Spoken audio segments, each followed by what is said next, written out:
નમસ્કાર. નવજીવન ટ્રસ્ટ પરિવાર વતી હું રામ મોરી આપ સૌનું હાર્દિક સ્વાગત કરું છું. આપ સૌ નવજીવન ટોક્સમાં પધાર્યા છો. આજનો આ ઉપક્રમ જરા વિશેષ પોતિકો છે. કાગળ, પત્રો, ટપાલ, આ શબ્દ જ્યારે હું બોલું છું ત્યારે આપણે બધા ફ્લેશબેકમાં જતા રહીએ છીએ. મહેન્દ્રસિંહ પરમારે એક ટપાલની વાર્તા આખી તૈયાર કરેલી, એકદમ ટપાલની વાર્તા, એક ટપાલ જેવી વાર્તા, એક ટપાલમાં લખાતી વાર્તા. અને વાર્તામાં એણે એવું લખ્યું છે કે એક પોસ્ટકાર્ડ જેટલી વાર્તા, વાર્તાનું નામ છે. અને એમાં એવું લખ્યું છે કે ભવિષ્યની પેઢી, આવનારી આજે ઝેનઝી ને આલ્ફા ઝેનઝી ને બધું ખબર નહીં કેવા નામ સાથે, પેઢી તો એ જ છે, આપણે નામ આપ્યા છે જુદા જુદા. તેવી આલ્ફા ઝેનઝી જે પ્રજા આવશે એના હાથમાં જો આ ટપાલ આવી જશે તો મહેન્દ્રસિંહ પરમાર એવું લખે છે કે એ લોકો એવું કહેશે કે છી, અમારા ગ્રેટ ગ્રાન્ડફાધર કેવા ગંદા કાગળમાં ચેટ કરતા હતા. તો આ જે ચેટ કરવાની એક મજા છે પત્રોની. અને પત્ર મૈત્રી એક બહુ મોટી, આપણે ત્યાં આખી એક આ કમ્યુનિટી હતી, એક બહુ મોટી પરંપરા હતી. અને એક સમયે મેગેઝિન, અમારા ઘણા મિત્રોને ખ્યાલ હશે કે અખબારમાં અને મેગેઝિનમાં આખું એક સેક્શન અલગથી આવતું કે તમારા પત્ર મિત્રોને કાગળ લખો. તો એ પરંપરાને જરા જુદી રીતે યાદ કરવાનો અવસર છે.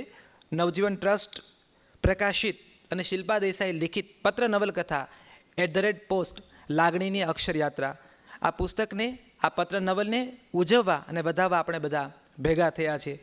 તો જેના કારણે આ અવસરમાં અજવાળું છે એવા લેખિકા શિલ્પા દેસાઈને વિનંતી કરીશ કે આપ મંચ ઉપર પોતાનું સ્થાન ગ્રહણ કરો. અમારા પરામર્શક નવજીવન ટ્રસ્ટના ફોટોગ્રાફર, લેખક શિલ્પા દેસાઈ.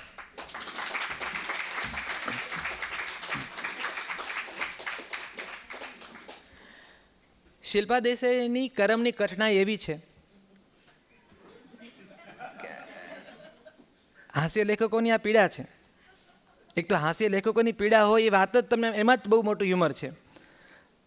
એ કંઈ ગંભીર વાત કહે ત્યારે બિચારી કહેવું પડે કે આમાં હસવાનું નથી, આ ગંભીર વાત છે. અને એના કારણે ફેસબુકમાં લખે તો એને ખાસ નોંધ સાથે કહેવું પડે કે ખાસ નોંધ, આ ફોટાને મારા લખાણને કોઈ, જો તમે બધાને તમને ખ્યાલ છે.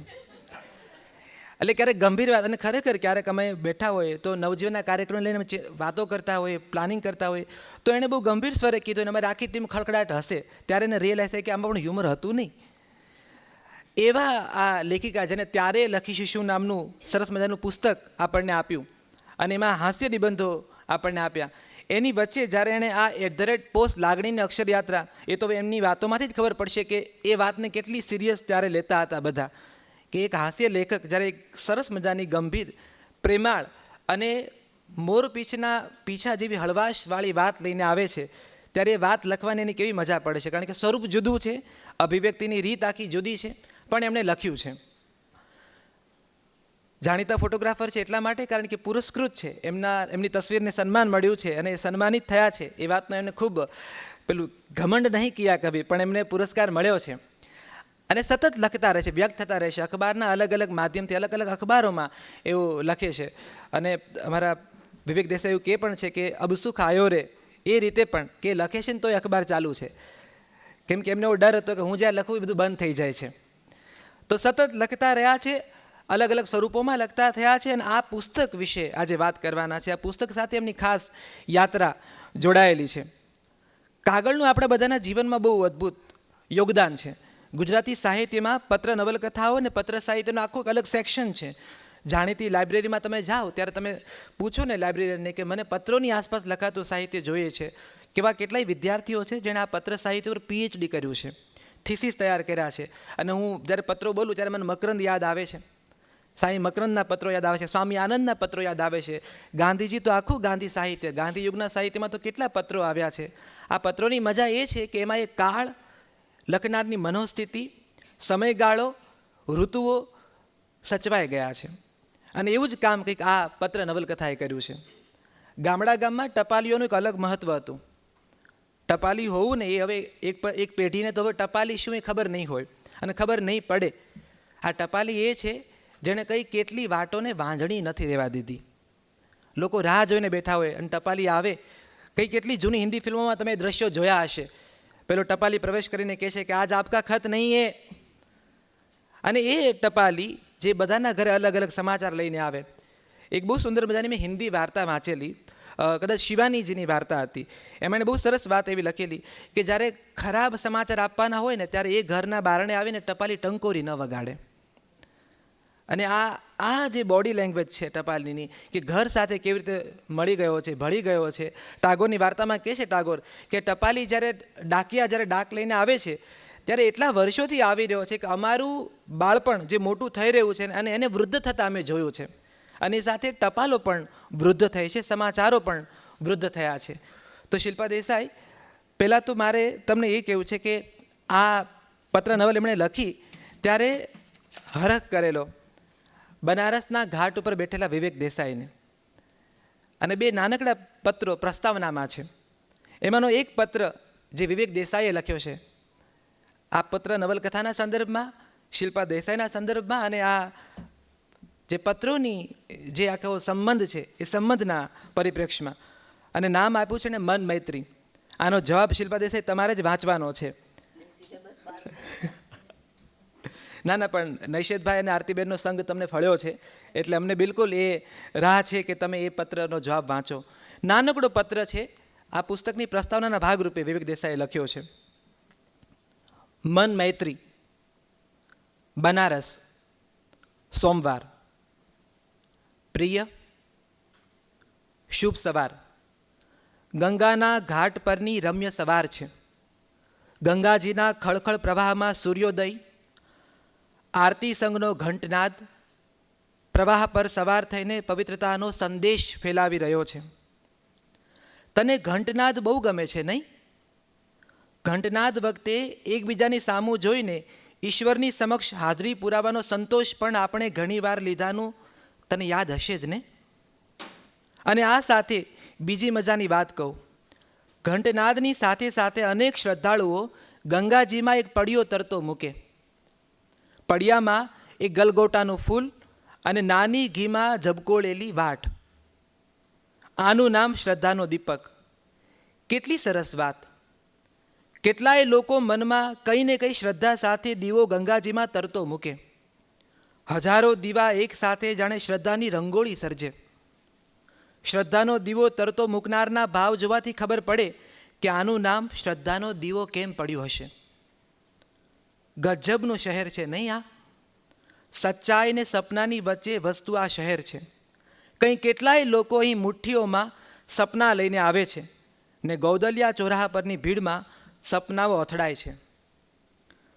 સચ્ચાઈને સપના ક્યાંક વેર વિખેર થઈ જાય છે, તો ક્યાંક કોઈના સપના સચ્ચાઈમાં તબદીલ થઈ જાય છે. બનારસ મનની આંખોથી જોવાનું શહેર છે. કાશી વિશ્વનાથ મંદિરમાં ભક્તોનો ધસારો અવિરત ચાલુ છે. ભક્તોની પ્રાર્થનાઓ મહાદેવજીના કાને છૂટી છવાઈ અથડાઈને ભક્તોની જોડીમાં પાછી આવીને પડે છે. મેં તો નક્કી કરી લીધું છે કે આપણે ક્યાંક ને ક્યાંય પણ ફરવા જઈએ, પણ વરસમાં એકવાર બનારસ તો આવવું જ, અને શ્રદ્ધાનો દીવો જરૂર ગંગાજીમાં તરતો મૂકવો જ. પહેલાં મેં અનુભવ્યું હતું કે તને ખાસ શ્રદ્ધા નથી, પણ છેલ્લા થોડા સમયથી તને બનારસનો ઢોળ ચડવા લાગ્યો છે. ચલ, સૂર્યનારાયણ માથે આવવામાં છે. હુંય જરા ગંગાજીના કિનારે કિનારે. હરિઓમ, વિવેક. આ એક સુંદર મજાનો બનારસના ઘાટ ઉપર બનારસ નગરીમાં લખાયેલો પત્ર છે. શિલ્પાજી, આવો, આ પત્રનો જવાબ આપો, અને આ પત્ર નવલકથા લખાણી એ પ્રોસેસની વાત કરો. અને મને તો એ પણ જાણવામાં રસ છે કે આ પ્રોસેસમાં તમારી સાથે શું જોડાયેલું હતું. ધીરુબેન પટેલે મને એવી વાત કરી હતી કે જ્યારે પત્રોની અંદર ઋતુઓ, મુહૂર્ત અને વાર આવતા હોય ને રામ, એવી ઘટનાઓ હવે રેર છે. ત્યારે તમને આ વિચાર કેવી રીતે આવ્યો એ બધી વાત અમારા સુધી પહોંચાડો. તમારા અનુભવનો પત્ર અમારા સરનામે પોસ્ટ કરો. શિલ્પા દેસાઈ.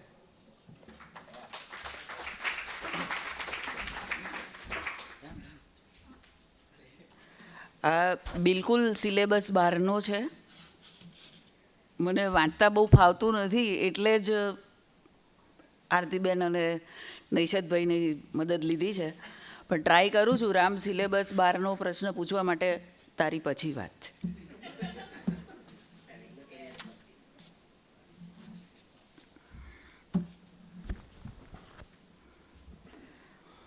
હરિઓમ. પત્ર મળ્યો, સાનંદ આશ્ચર્ય આઘાત. હવે હું તને પ્રત્યુત્તર જો ટપાલ મારફતે મોકલું, પણ તું તો અહીં પાછો આવી પણ ગયો હોય, એટલે હાથોહાથ જ આપ્યો. યસ, યુ રાઇટલી નોટિસ્ડ કે મને બનારસનો ઢોળ ચડવા માંડ્યો છે. બનારસના કાશી વિશ્વનાથ મંદિરની શયન આરતી તો હજુ મારામાં રણજણે છે જાણે. ભાવાવેશમાં ક્યારે આંખ વરસવા લાગી તે ખબર નહીં. પત્ર લખવાની મજા જુદી જ છે, એટલે તને વોટ્સએપમાં આ વિશે કંઈ ઉલ્લેખ જાણી બૂજીને ટાળેલો. મારું બહુ ગમતું ફોર્મેટ છે આ. આજના એ યુગમાં સ્વહસ્તે પત્ર લખવો આઉટડેટેડ જ કહેવાય તો વળી. જમાનો ક્યાંનો ક્યાં પહોંચી ગયો. કેટલો ટાઈમ બગડે એક પત્ર લખીએ ને વળતો પત્ર મળે એમાં. કામ કેટલું અટવાઈ જાય વગેરે વગેરે. પણ વ્યાપાર માટે પત્ર વ્યવહાર આ રીતે કરવાની ક્યાં જરૂર છે? જો કે આપણે તો આપણા લાગણી તંત્રને બિઝનેસ કોરસ્પોન્ડન્સના ઢાંચામાં ઢાળી દીધું છે. ટુ ધ પોઈન્ટ, સીધી બાત, નો બકવાસ. શું કહેવું? માટે જ મનોવ્યાપારના પત્ર વ્યવહારનો ઇમોજીસ કે છાપેલી લાગણીઓના દાયરામાંથી બહાર નીકળવાનો આ નાનો અમથો પ્રયાસ કરી જોવા જેવો ખરો. કહેવાય છે કે આપણે પત્ર વાંચીએ ત્યારે જો લખનાર સાથે લાગણી રણઝણતી હોય તો એ પત્ર આપણને વંચાવવાને બદલે લખનારના અવાજમાં સંભળાતો હોય છે. મને તો તું મારી સામે બેસીને જ પઠન કરતો હોય એવું લાગેલું. આઈ સ્વેર. ચાલ, એવું નક્કી કરીએ કે આપણે અનુકૂળતાએ પત્ર લખવો એકબીજાને, ને પોસ્ટ જ કરવાનો. તું ઘરના સરનામે લખજે ને હું ઓફિસના સરનામે. વિચારાય ને? ચાલ, તું કામે લાગ હવે. બપોરે મળીએ. હરિઓમ. શિલ્પા. આમાં જે છેલ્લે વિચારાય લખ્યું છે ને, હજી વિચાર જ છે, પત્રો લખ્યા નથી અમે.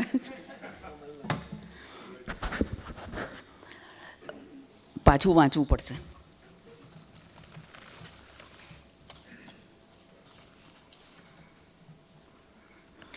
છેલ્લે તમે ક્યારે પત્ર લખેલો?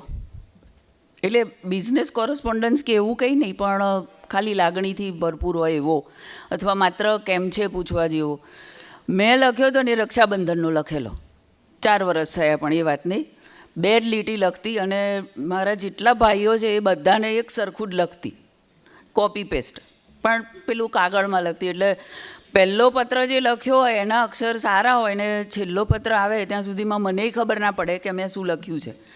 છેલ્લે ખાલી દીદી એવું લખી દીધું એટલે સામેવાળો સમજી જાય કે આ દર વખતનું જ છે. એટલે મારા ફોનની બુકમાં બી મેં સાચવી રાખેલું છે નોટ્સમાં કે આપણે શું લખવું રક્ષાબંધનનું. એટલે એ હું કોપી પેસ્ટ કરી દેતી. ઈમેલના જમાનામાં પત્ર વ્યવહાર થોડુંક વાર લગાડે છે ને એવું બધું, આપણને જાત જાતના વિચારો આવે ને વાત સાચી પણ છે. પણ હવે તોય પત્રો લખવાની જે મજા આવે ને એમાં સૌથી મોટો ફાયદો આપણા અક્ષર સુધરવાનો થાય. બીજું બધું તો બરાબર છે, લાગણી વંચાય, આપણને સંભળાય ને બધું તો છે જ છે, પણ અક્ષર બહુ જ સારા થાય છે એવું મને સ્વાનુભવ છે. હવે મારો સુલેખનમાં હું ભાગ નથી લેતી એટલે નંબર નથી આવતો. બાકી હું સુલેખનમાં ભાગ લઈ શકું એટલા સારા અક્ષર થયા છે. 4 વર્ષથી મેં લખ્યું નથી કશું એવી રીતે હાથેથી, પણ ચાલે. તો સારા અક્ષર છે જી, એવું કહી શકાય. કોઈકને વાંચવા હોય અક્ષર તો કહેજો, હું પત્ર લખીશ, એડ્રેસ આપજો. અને રક્ષાબંધન સિવાયનું લખીશ એટલું પણ ખરું.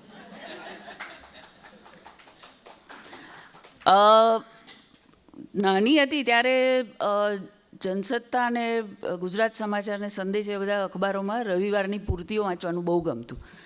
ત્યારે પૂર્તિઓમાં અઢળક વાંચન સામગ્રી આવતી. હવે અઢળક પૂર્તિઓ આવે છે, વાંચન સામગ્રી નથી હોતી બહુ. એટલે પહેલાં રવિવાર બહુ નાનો પડતો એ પૂરું થાય એના માટે. પણ હવે કલાકમાં તો બધા છાપા પૂર્તિઓ સહિત વાંચીને ઊંચા મૂકી દેવાય. એમાં જનસત્તાની પૂર્તિમાં લેખિકાબેનનું નામ મને યાદ નથી રહ્યું, પણ એમનો એક વિભાગ આવતો પત્રનો. એ દરેક અઠવાડિયે એક પત્ર લખે, કોઈ સ્થળ હોય, કોઈ તહેવાર હોય, એને રિલેટેડ કંઈ વાત લખે અને દર વખતે કદાચ જુદા જુદા લોકોને સંબોધીને લખતા. નવું વાંચતા શીખેલી એટલે મને એટલી બધી મજા આવતી કે કેટલી મજા આવે આ પત્રો લખવાના. પછી હું રાહ જોઉં કે વચ્ચે ક્યાંક તો પત્રનો જવાબ આવતો હશે, પણ એ કોઈ દિવસ એ પત્રનો જવાબ આવતો નહીં ને બેન એકલા જ પત્રો લખ્યા કરતા. મેં તો આ બેનની સારી કહેવાય ધીરજ. કોઈ જવાબ નથી લખતું તોય આટલા બધા પત્રો લખે. એટલે કદાચ એ વખતે મને પત્ર લખવાનું સહેજ સૂર છૂટ્યું હશે એમ માનું છું. પછી સ્કૂલમાં કોલેજમાં ને એમાં તેમાં બિઝનેસ કોરસ્પોન્ડન્સના ને બધા પત્રો લખવાના આવ્યા હોય તો બધી યાંત્રિકતાથી લખી નાખેલા હોય. જે પહેલું બોર્ડ ઉપર લખ્યું હોય એ જ આપણે કોમા ફૂલ સ્ટોપ એ બધાની ભૂલ સહિત આપણે કોપી જ કર્યું હોય એમાં. પણ લખતી, પણ મને ગમતું. પછી તોય લગભગ 98-99 સુધી હશે કે મારું પત્ર લખવાનું થોડુંક ચાલુ રહેલું, મિત્રોને લખતી. એકાદ વખત મારા ઘરમાંય લખેલો પત્ર. અહીંયા ને અહીંયા જ પિયર ને સાસરું, ગામમાં પિયર અને ગામમાં સાસરું, તોય મેં પત્ર લખેલો ઘરે. એટલે પહેલું તો મારા અક્ષર ને કવર ને બધું જોઈને ઘરમાં ફાળ જ પડી હશે એવું માનું છું કે આ શું થયું હશે તેણે આટલો મોટો પત્ર લખ્યો. કારણ કે મારા ઘરમાં બહુ બધા સભ્યો, એટલે દરેકને ઉદ્દેશીને જુદો જુદો પત્ર લખેલો, એટલે મોટું કવર થયેલું. એટલે બધાને જેણે પહેલો પત્ર લીધો હાથમાં એન્વેલોપ, એને 100% એવું થયું હશે કે એવું તે શું થઈ ગયું છે કે આણે ફોન પર સવારે જ વાત થઈ છે તોય કશું કહ્યું નહીં અને અત્યારે આ પત્ર મળે છે. પણ એ બધું પતી ગયું. પછી ગૃહગંગાને તીરેમાં બાળ ઉછેર, સંસારની બધી જવાબદારીઓમાં બધું ભૂલાતું ગયું, કદાચ વિસરાઈ ગયું. પણ કટ ટુ ફેસબુક એરા. ફેસબુકમાં એન્ટ્રી લીધી પછી આ વાંચવાનું થોડું થોડું વધતું ગયું. એટલે ફેસબુકના સ્ટેટસ જ, બીજું કંઈ નહીં. બીજું બધું ટાઈમ નહોતો વાંચવાનો. એટલે ફેસબુકના સ્ટેટસો વાંચતા વાંચતા બીજા સાથે દોસ્તી જાય. ફેસબુક પર બધા દોસ્ત જ હોય, કોઈ દુશ્મન નથી હોતું, ભલે હોય તો પણ. એટલે એમાં અંકિત દેસાઈ સાથે મારે દોસ્તી થઈ. વોટ્સએપ નંબરની આપલે થઈ. એટલે હું પ્રવાસ વર્ણનો મને વાંચવા ગમતા. એ મને એમ લાગતું કે આ છોકરો કંઈક જુદું લખે છે. મારે ને એની એજ વચ્ચે 20 વર્ષનો ફેર. તોય મને એની સાથે વાત કરવી બહુ ગમતી કે કંઈક જાણવા મળે છે, પ્યોર અનાવલો. અને એક વખત કંઈક વોટ્સએપમાં મેં વાતમાં પેલું પત્ર ફોર્મેટમાં પ્રિય અંકિત ને લિખિતન શિલ્પા એવું કરીને 2-3 વાર લખ્યું, લાંબા પત્રો એવું જેવું લખ્યું. મજા પડી ગઈ. ને એમાંથી આ પુસ્તકના પાત્રો સપ્તક અને અંતરાનો જન્મ થયો એમ કહું તો ચાલે. મેં ખબર છે .comની ટીમમાં વાત મૂકી અંકિતે અને એ એપ્રૂવ થઈ ગયો પ્રોજેક્ટ. અને મેં લખવાનું, એણે મને પૂછ્યું કે આ છે શું, પણ આ પત્ર લખી છે બરાબર, પણ છે શું? મેં કીધું અત્યારે તો મને ખબર નથી શું છે, પણ 2 પાત્રો છે એટલી જ ખબર છે, આગળ જોયું જશે જે થશે. ધીરે ધીરે મને લખવાની મજા આવતી ગઈ કે એમાં હું જુદા જુદા પ્રસંગો લખું, જૂની વાતો યાદ કરીને લખું. એમાં મેં કદાચ બહુ જૂનું જે લખ્યું હશે એ મારું બાળપણ, એમાં લગભગ એમાં મારું આખું બાળપણ આવી ગયું કે એ વખતે શું થતું, શું નહીં થતું, આપણે સાથે રમતા, એ વખતની રમતો કેવી હતી એ વિશે વાત કરી, તહેવારો વિશે વાત કરી. તો સામે સપ્તકના પાત્રમાં જે જવાબ લખતો જે કેરેક્ટર એ ફોરેન રહેતો હોય છે, એટલે એ ત્યાંના રીત રિવાજો વિશે થોડી વાત કરે, એવું કંઈક મનમાં આમ રાખેલું કે એવું બધું તો કંઈ આપણે રીત રિવાજ વિશે એ લોકોના જાણીને શું કરવું છે, આપણે ક્યાં છોકરી પરણાવવાની હતી ત્યાં. એટલે એ બધું માઇન્ડ નહીં કરેલું, પણ લખેલું એવું થોડુંક રાખેલું કે કોઈક જગ્યાએ કંઈક થયું હોય, કોઈ કોમ્પિટિશન થયું હોય એની થોડી માહિતી આપે. મેઇનલી મેં અહીંયાથી જ અંતરાના કેરેક્ટરમાં એ થઈને મેં અહીંની બધી વાતોને, તહેવારોને, ઘટનાઓ વિશે થોડું વિસ્તારીને લખેલું. બહુ મજા આવેલી. લગભગ 84 પત્રો, એટલે 42 પત્રો લખ્યા. ને પેલું જે મને નાનપણમાં જે થઈ ગયેલું કે આ બેનની ધીરજ બહુ છે પેલા લેખિકાની, કે કોઈ લખતું નથી તોય આટલા બધા પત્રો લખે છે, એ મને જરાક કટતું હતું. એટલે મેં સામે મને જ જવાબ લખું, વિક્રમ સારાભાઈને યાદ કરીને જાતે જ જવાબ લખી દેવાનો કે અંતરાએ આ દિવસે પત્ર લખ્યો છે તો થોડાક દિવસનો ગાળો રાખીને જોડે જ પત્ર મોકલી આપવાનો. એટલે એ છપાવવાનું હતું, પેલા મેગેઝિનમાં જ આવવાનું હતું. એટલે એ રીતે એમાં મેં થોડું દિવસોના ગેપ રાખીને લખવાનું એમાં શરૂ કર્યું ને બહુ જ મજા આવી મને. ઘણી વખત મને એમ થયું કે જુદા પાત્રો વિશે વાત કરતાં હું પણ એમાં એક પાત્ર થઈ ગઈ છું. જુદી ઘટનાઓ વિશે વાત થતી, જુદા તહેવારો વાત થતી, રીત રિવાજો વિશે વાત થતી. કોઈ વખત સાવ રેન્ડમ જ કૌટુંબિક બાબત કોઈક લાવી દીધી હોય, કોઈ વખત સાવ કાલ્પનિક વાત લાવી દીધી હોય, કોઈ હોનારત થઈ હોય, કેદારનાથવાળી હોનારત તાજી હતી એ વખતે, એટલે એના વિશેની એક ઉલ્લેખ કરી દીધો. કે રાજકારણમાં મને બહુ રસ નથી, કારણ કે હું કાયમ કહું છું કે હું પ્રેમનું માણસ છું, પોલિટિક્સનું નહીં. એટલે પણ તોય એ સમયે રાજકારણનું જે થોડું ઘણું વાતાવરણ હતું એનું થોડોક ઉલ્લેખ કર્યો, એવું બધું મારી રીતે કરવા ટ્રાય કર્યો. પછી વન ફાઇન મોર્નિંગ મેં ના પાડી કે હવે મારાથી આ નહીં લખાય, હું આટલેથી બસ હવે મારું પત્રલેખન અહીંયા પૂરું. પણ તેમ છતાંય આ મંજિલ નથી, પડાવ છે એમ માનીને મેં અધૂરું મૂક્યું. પોસિબલ છે કે કદાચ આવનારા સમયમાં હું એવું વધારે લખી પણ શકું કે એના હવે સપ્તકના તરફથી તો બધું લખાયું હતું, પણ અંતરા તરફથી લખવાનું બાકી છે એવું ઘણા બધા લોકોની એવી વાત હતી કે આમાં એક પાત્ર ખુલ્યું છે, બીજું નથી ખુલ્યું. તો એ ક્યારે હવે તો પોસિબલ છે કે આવનારા સમયમાં કદાચ એ ખુલી બી શકે કે એના વિશે હું વાત કરી બી શકું કે કંઈક મને સૂઝે છે તો હું ચાલ લખું. અંકિતને મેં કહ્યું ખરું એક વખત તો કે હું આ લખવા ધારું છું, એણે મને કહ્યું ખરું કે તું લખવાનું શરૂ તો કર. એ વાતને આજે લગભગ 10 મહિના થયા છે, પણ હજી હું ત્યાંની ત્યાં જ છું, હજી વિચારું જ છું. એ વખતે અડધો પત્ર લખ્યો હતો, એ હજી પણ અડધો જ પત્ર છે, હજી આગળ કંઈ લખ્યું નથી. એટલે આ રીતે પત્રો લખવાની મને એટલી બધી મજા આવી, વ્યક્ત થવાની મને બહુ જ મજા આવી કે મારું પુસ્તક પહેલું આવ્યું એ હાસ્યલેખોનું હતું, પણ મારે ફોર્મેટ ગમતું હોય તો આ પત્રોનું છે, એટલે મારું ગમતું પુસ્તક આ હતું. એટલે આ પુસ્તક વિશે કદી કંઈ વાત થઈ નહોતી, મેં પણ ક્યાંય ખુલીને કહ્યું. મને એમ થાય કે યાર આમાં શું કહેવાનું, આમાં બહુ કંઈ કહેવા જેવું નથી.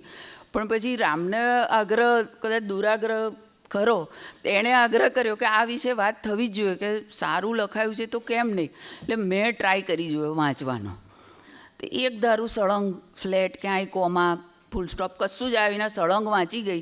લગભગ 3 મિનિટ થાય એક પત્ર વાંચતા, એ 1 મિનિટમાં પત્ર પૂરો કરી નાખ્યો. એવા બી દિવસો જોયા. પણ મેં તો આ મારા વચની વાત નથી, આ હું નહીં જ વાંચી શકું. મારો અવાજ ધ્રુજે છે, મારા હાથ પગ ધ્રુજે છે, મારા ધબકારા વધી જાય છે. તું સહેજ નજીક ઊભી રહીશ તો ધબકારા કદાચ માઇકમાં સંભળાશે. એવું મેં કીધું, મને મારે નથી કરવું આ કશું જ. એક વખત કરવા ટ્રાય કર્યો, પ્રોગ્રામ કર્યો, પછી નથી કરવું એમ માંડી વાળ્યું. માંડ અત્યારે હિંમત કરી છે. તમને લોકોને જોઈને મને જરાક સારું લાગ્યું છે, હવે હાથ પગ ધ્રુજતા બંધ થયા છે. પણ મારી પાસે હવે કહેવા જેવું કંઈ નથી. એટલે મને લાગે છે કે હું થોડુંક બહુ વધારે પડતું ખેંચતાણ કર્યા અને ચિંગમ જેવું થાય ને પછી યાર આ તો કહ્યું તો ખરું આગળ, મને 2 મિનિટ પહેલાં તો કહ્યું, એવું થાય. એના કરતાં હું બેસી જાઉં અને આરતીબેનને અને નૈશદભાઈ કંઈક આમાં પ્રકાશ પાડે પત્રો પર તો વધારે સારું. રામ, બરાબર છે? Thank you all.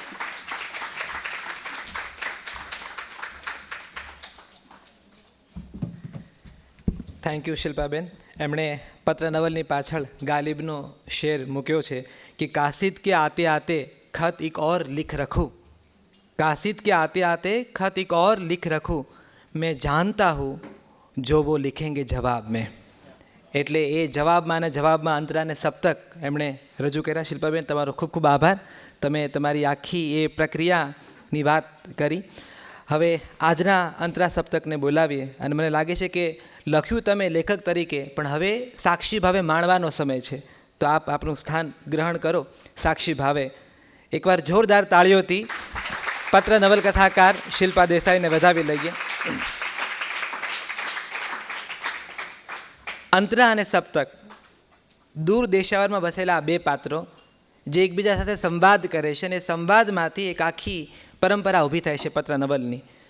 તો એ પરંપરા આપણા સુધી પહોંચાડવા માટે 2 ઉત્તમ અવાજો, આ ઉત્તમ અવાજો કહું છું ત્યારે માત્ર એમના અવાજની વાત નથી કરતો, એમના ચહેરાને બિલકુલ ગૌણ નથી ગણતો.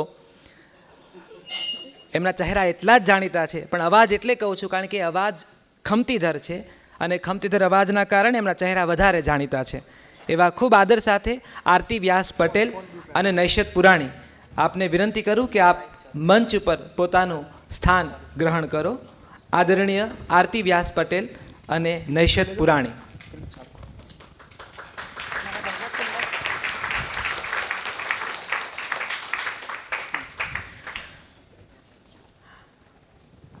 આરતીબેનને અભિનેત્રી તરીકે બધા જાણે છે, લેખિકા તરીકે પણ બધા જાણે છે. એમની વાર્તાઓ બહુ રસપ્રદ છે, અને અમસ્તી પણ એ જ્યારે વાત કરે ત્યારે આપણા કાન સરવા થઈ જાય. રેડિયો સાથે જોડાયેલા છે, અને એક બહુ અઘરું કામ છે, નિર્માત્રી છે.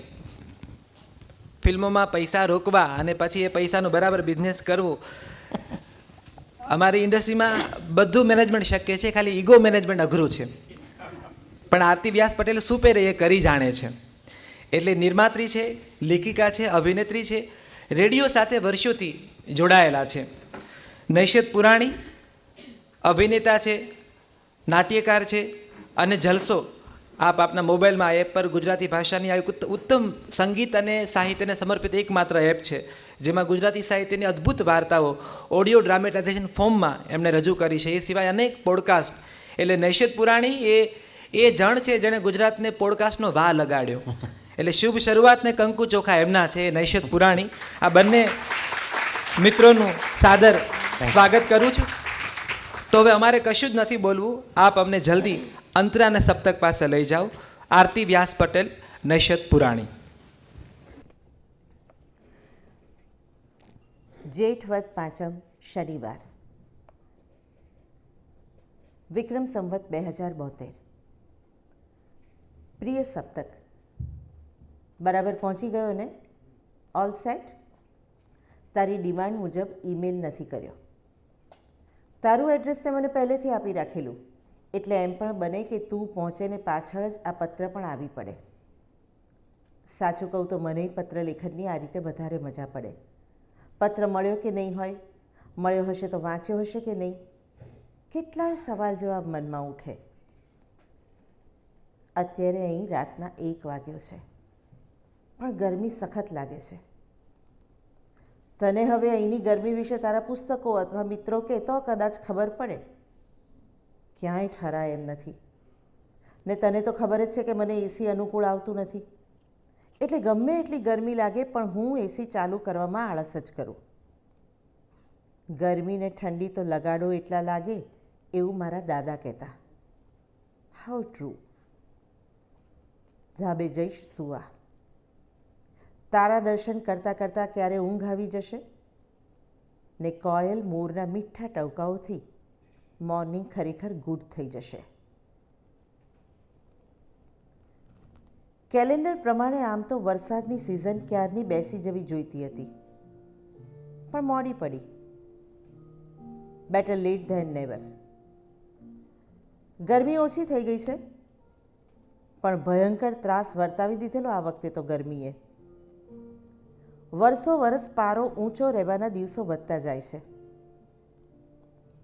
તને યાદ છે એનો વરસાદ કે 5 વર્ષમાં બધું બાષ્પીભવન થઈ ગયું? થોડા દિવસ પર હું કાકા સાહેબ કાલેલકરનું પુસ્તક ઓતરાતી દિવાલો વાંચતી હતી.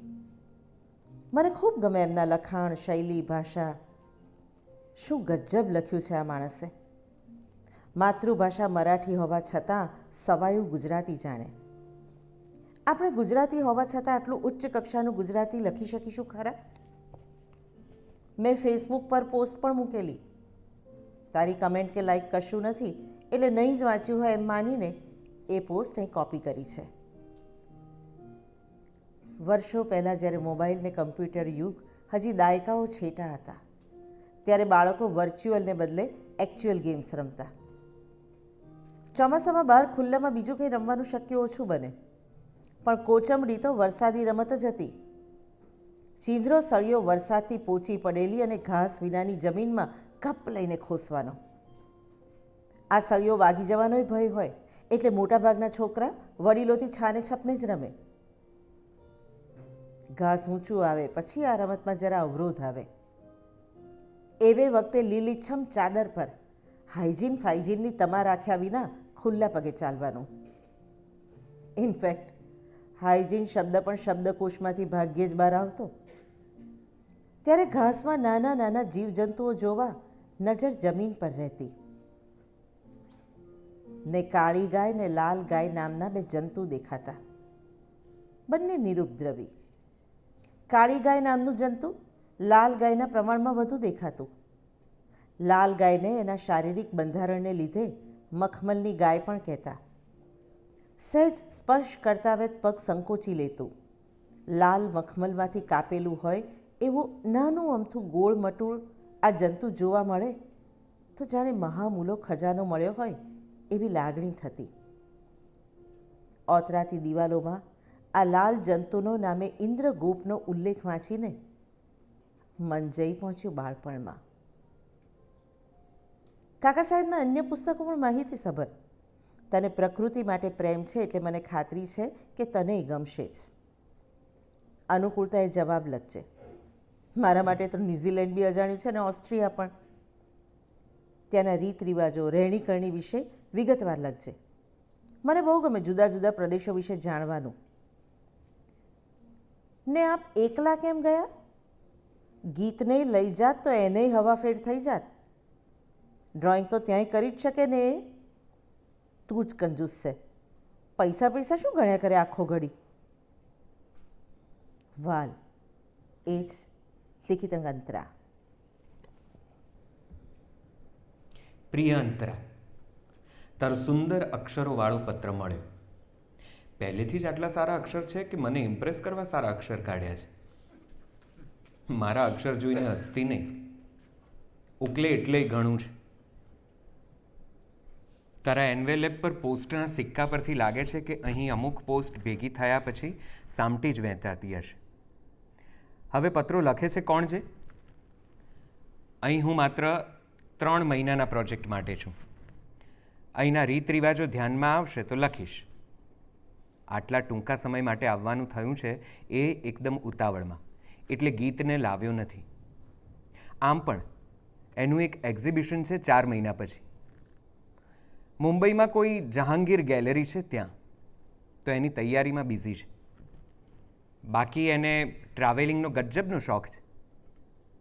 મેં નથી જોઈ એવી કેટલીય જગ્યાઓ તો એ ભમી આવી છે.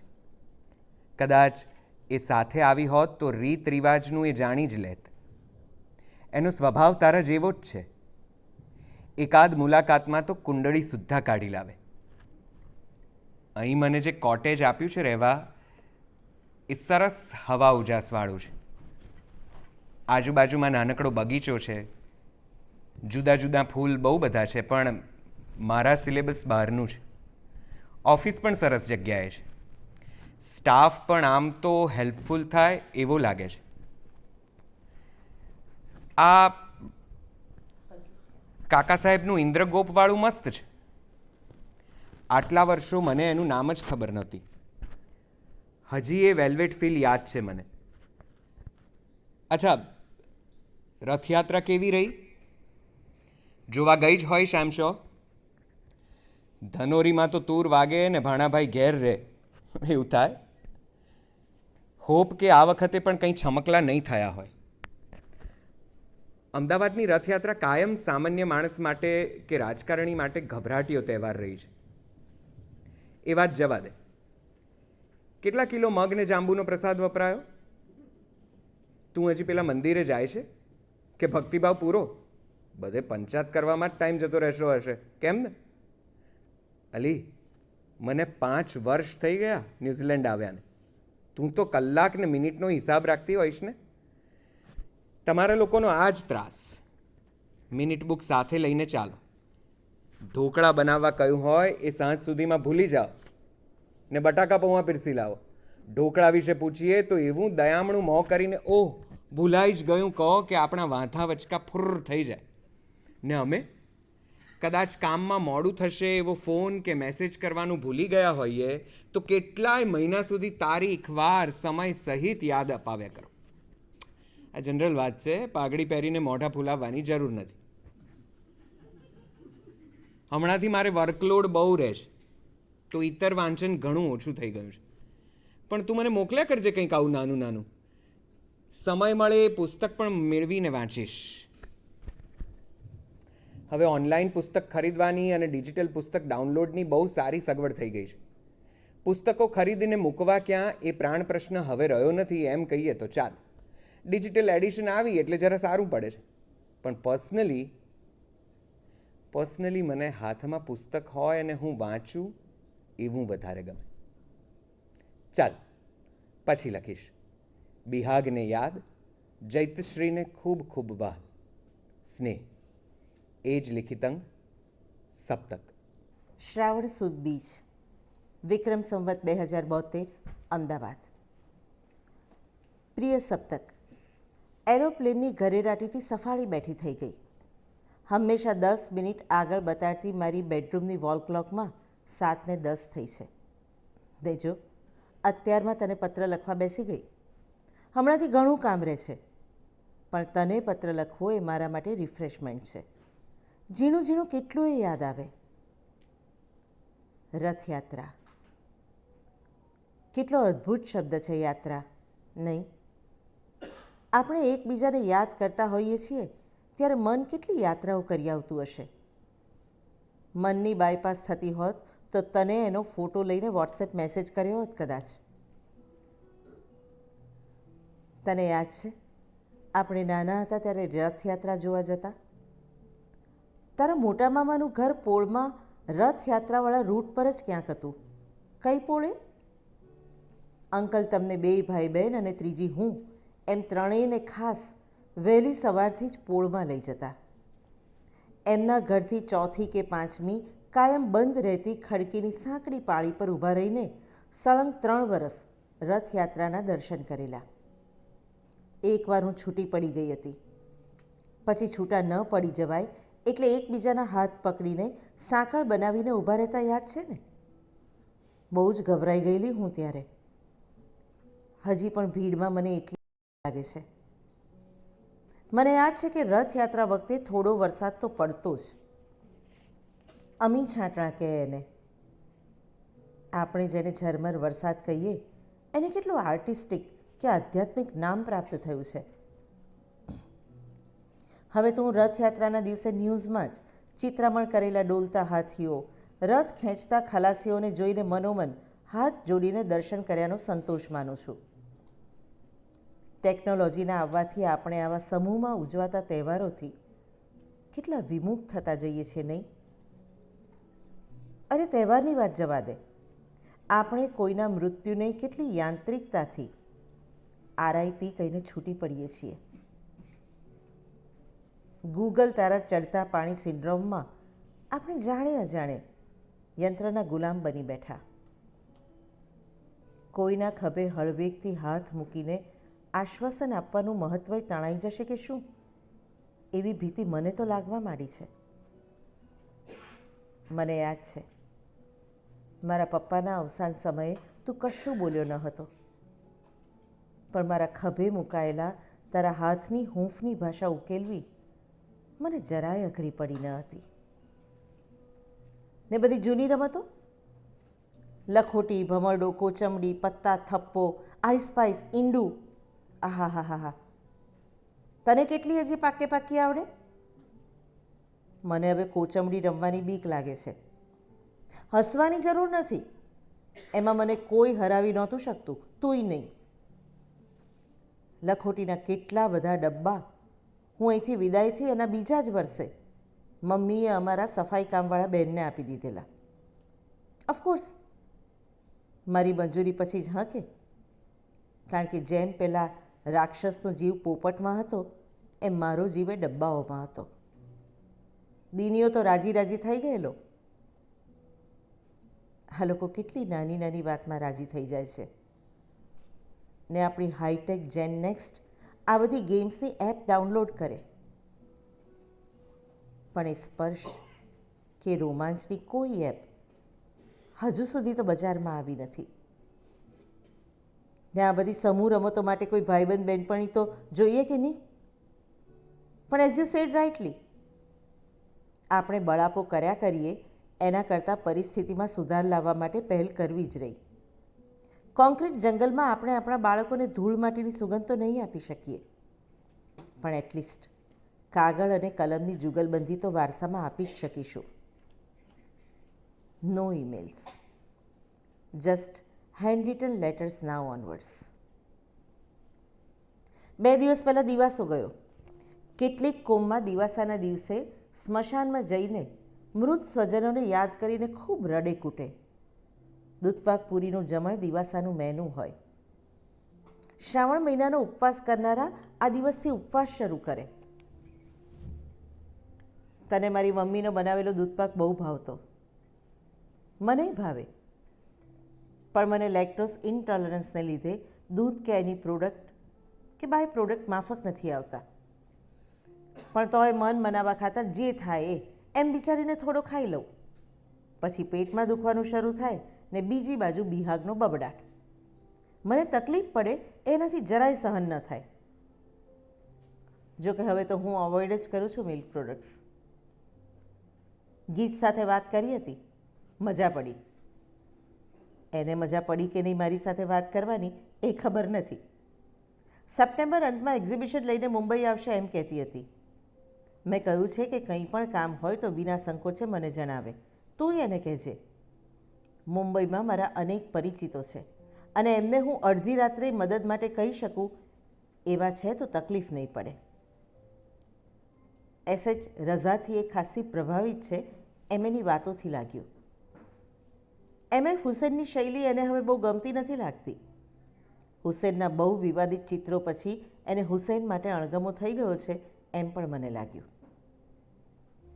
અહીં ગુજરાતમાં આજકાલ રાજકારણમાં માહોલ ગરમ છે. આનંદીબેને અચાનક જ રાજીનામું આપ્યું. તેના પગલે બધાએ દોડતા થઈ ગયા. હવે ગુજરાતનો નાથ કોણની જાત જાતની ગરમા ગરમ અફવાઓ પછી ભાગ્યદેવીએ વિજય રૂપાણીને વિજયમાળા પહેરાવી છે. આમ તો વિજય રૂપાણીના હાથમાં સળગતું લાકડું જ આવ્યું છે, પણ હોપ ફોર ધ બેસ્ટ. રાજકારણની ચર્ચા કરી શકું એટલી સજ્જતા નથી મારી ને મને ગમતુંય નથી. પણ જસ તારી જાણ માટે, એટલે મહેરબાની કરીને તું રાજકારણનું તારું જ્ઞાન પીરસવા ન માંડીશ.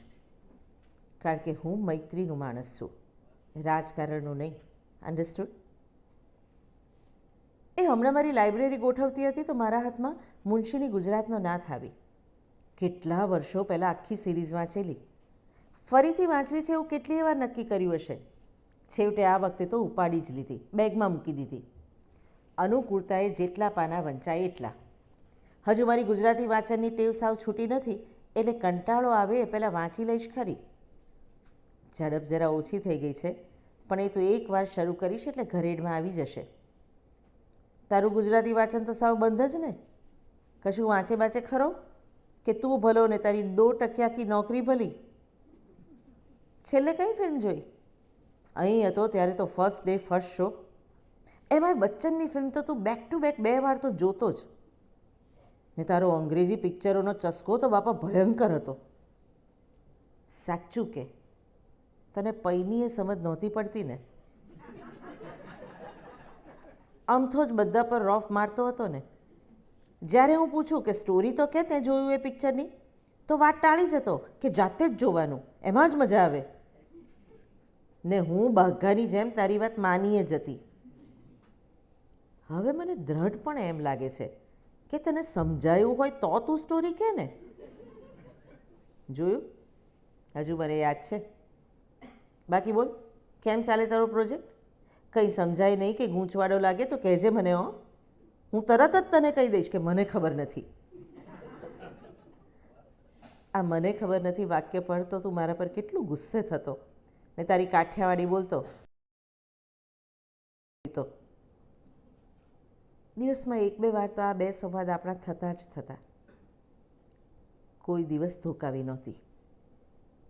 તને મારી બીક લાગતી એ મને ખબર છે, પણ સાચું કહું, તારા વિના એવું બોલવાની જરાય મજા નથી આવતી. ચાલ, બહાર સરસ વરસાદ જામ્યો છે. જૈતશ્રી બૂમાબૂમ કરે છે પલળવા માટે. See you.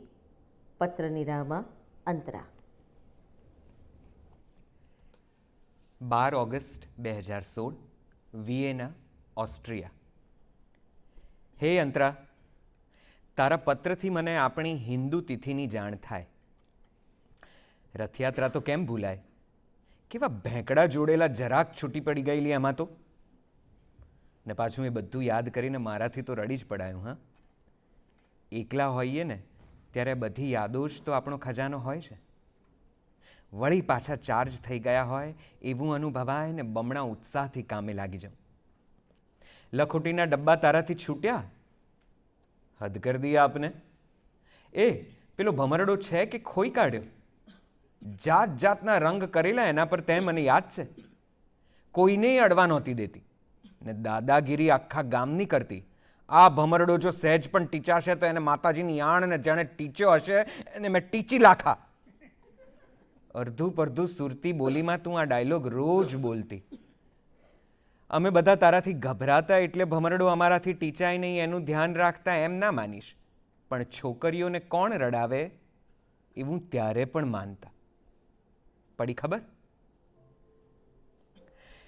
એક વાત કહું, હું છે ને અહીં મારી સાથે સાપસીડી અને લૂડોની રમત લઈ આવ્યો છું. ગીતે તો મારી એટલી ઉડાવેલી ને આ વાત પર, પણ પછી મારું પડી ગયેલું મોં જોઈને ત્યારે તો ચૂપ થઈ ગઈ, પણ કંઈક તો એના મગજમાં ચાલતું જ હશે મારી ખેંચવા માટે. તે મારી બહુ ઉડાવી છે એટલે મને એની મશ્કરીઓનો બહુ વાંધો નથી આવતો ને એમ પણ હું સારો પતિ છું. અમે પતિ પત્ની કરતાં મિત્રો વધારે છીએ. You would love Har company, I am sure. બંને જણા ભેગા થઈને મારી ફિલ્મ ના ઉતારતા, નહીં તો હું ને બિહાગ એક ટુલ્લીમાં થઈ જઈશું. એ હા, ટુલ્લી. કેટલા વર્ષો પછી મેં આ શબ્દનો ઉપયોગ કર્યો હશે. કેટલા બધા શબ્દો પાછા શબ્દકોશમાં ઠરીઠામ થઈ ગયા હશે. ચાલ એક લિસ્ટ બનાવીએ, જોઈએ કોને વધારે શબ્દો યાદ આવે છે. દાવ શબ્દનું અંગ્રેજીકરણ ડેન સાંભળીને મને હસવું જ આવી ગયેલું. મલ્ટીનેશનલ કંપનીઓ ગ્લોબલાઇઝેશનને લીધે અન્ય રાજ્યોમાંથી ટ્રાન્સફર થઈને આવેલા નવા પાડોશીઓના બાળકોએ કોઈન કરેલા શબ્દથી હવે તમે લોકો તો ટેવાઈ ગયા હશો. ગ્લોબલાઇઝેશનને ગુજરાતીમાં શું કહેવાય? લખજે.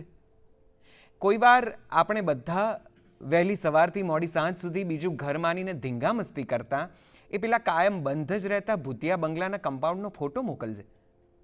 ક્રિકેટના નિયમો જબરા બનાવેલા આપણે, કેમ ને? બોલ કમ્પાઉન્ડની બહાર ફૂલટોસ જાય તો આઉટ, એક ટપ્પી પડીને બહાર જાય તો 4, પહેલા માળની બારીએ અથડાય તો 6. Bing nostalgic. હા, શું માંડ્યું છે ત્યાં? બધું સેન્ટી સેન્ટી યાદ કરાવ્યા કરીશ તો અહીં મારે 3 મહિના પૂરા કરતા 9 નીચે આવશે. હા, કાલે વિશ્વ ડાબોડી દિવસ છે. તું ડાબોડી છે ને? લખે જમે જમણા હાથે, બાકી ડાબોડી, હે ને? ડુ યુ નો કોઈ દુનિયામાં 10 થી 12% લોકો માટે ઊંધા હાથની અડબોથ સીધા હાથની હોય છે.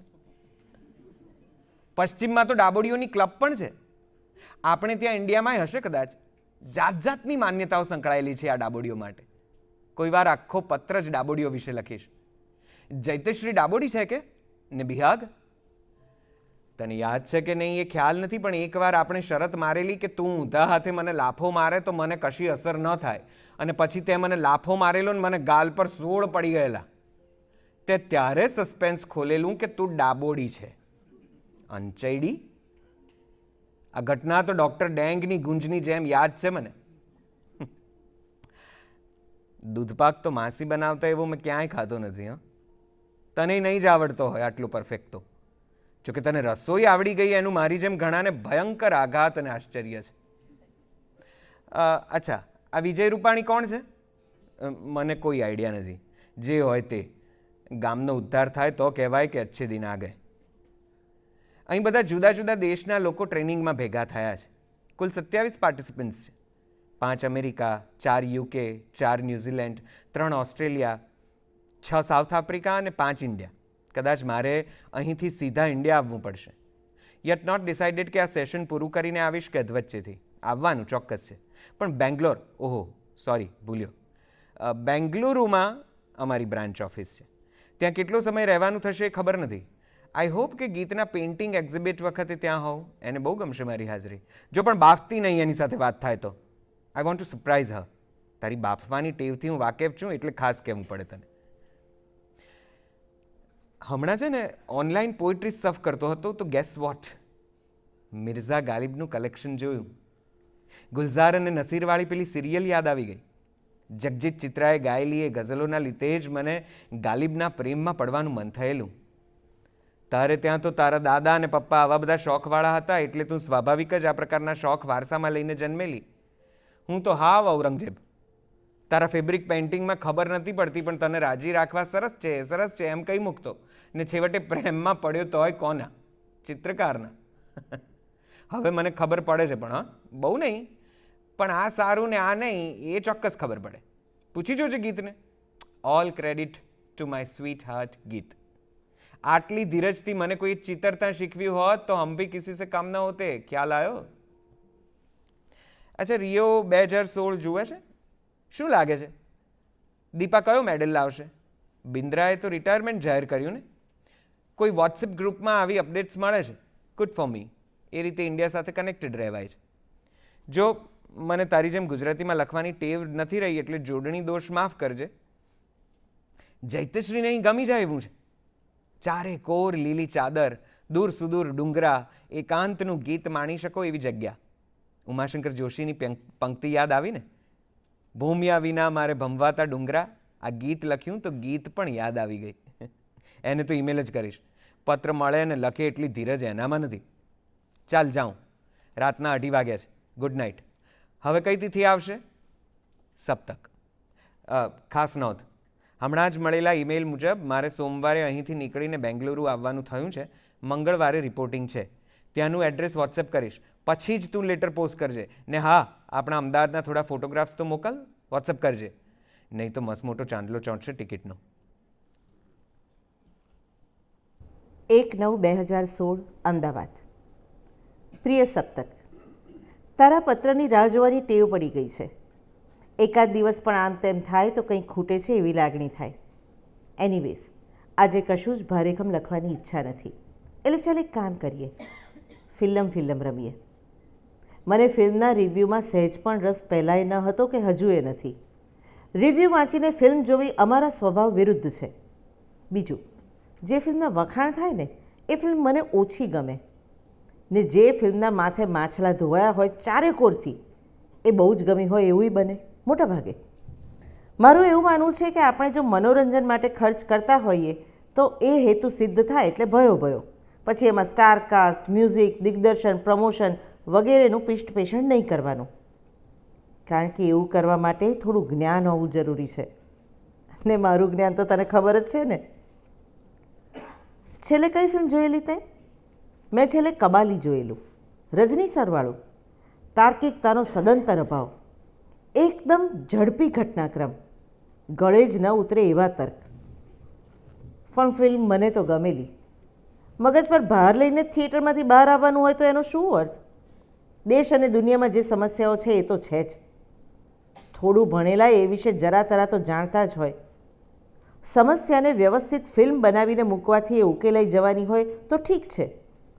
પણ કોઈની વેદનાને વિષય બનાવી રોકડી કરી લેવાવાળી વાત મને ગમતી નથી. આ મારી અંગત માન્યતા છે. હા કે બાકી એકતા કપૂર બ્રાન્ડ સિરિયલ્સનો તોટો નથી. એનો એક જમાનો હતો. સ્ટાર ટીવી ને સોની ટીવી બે જ મુખ્યત્વે જોવાતી એન્ટરટેનમેન્ટ ચેનલો હતી. એમાંય પ્રાઇમ ટાઈમ પર એકતા કપૂર છવાયેલી હોય. ક્યોંકિ સાસ ભી કભી બહુ થી એ તો બહુ ઉપાડો લીધેલો. બીજી 4-5 હતી. બેક ટુ બેક હથોડા મારે. કોણ કોના છોકરા ઉછેરે છે એ જ ખબર ન પડે. 20 વર્ષના જમ્પ આવે સિરિયલમાં. બાળકોને યુવાન દેખાડે પણ માતા પિતા કે દાદા દાદી એવા ને એવડા જ. Loud makeover. ઘરેણાં અને ભારે ભારે બનારસી શેલા પહેરેલા સતત કાવા દાવા જીવતા સ્ત્રી પાત્રો. બગ્ગા અને બુદ્ધિ વિનાના દેખાતા પુરુષ પાત્રો. અનબેરેબલ. ગુજરાતી કાર્યક્રમો સારા આવતા હશે પણ જોવાની તક મળી નથી એટલે એ વિશે શું લખું? તને એમ થશે કે હું અતિશયોક્તિ કરું છું, પણ માય ડિયર ફ્રેન્ડ, સહેજ પણ એવું નથી. તને અહીં હતો ત્યારે આ બધું જોવાનો બહુ શોખ ન હતો તો હવે ત્યાં ગયા પછી તો શું શોખ હોય? અંગ્રેજી કીડો. અહીં છોકરીઓને પ્રભાવિત કરવા અમેરિકન છાંટવાળો અંગ્રેજી બોલતો. એ બધા રાખડી બાંધે છે કે નહીં હવે? જબરું થયેલું નહીં? ઓહ સોરી, દુઃખથી રગ દબાવી દીધી. હમણાં અહીં ગુજરાતી ફિલ્મોનો રાફડો ફાટ્યો છે. રાજ્ય સરકારે સબસિડી જાહેર કર્યા પછી લગભગ 150 ફિલ્મ ઓન ફ્લોર છે. આઈ repeat, 150+ Gujarati films. Can you believe?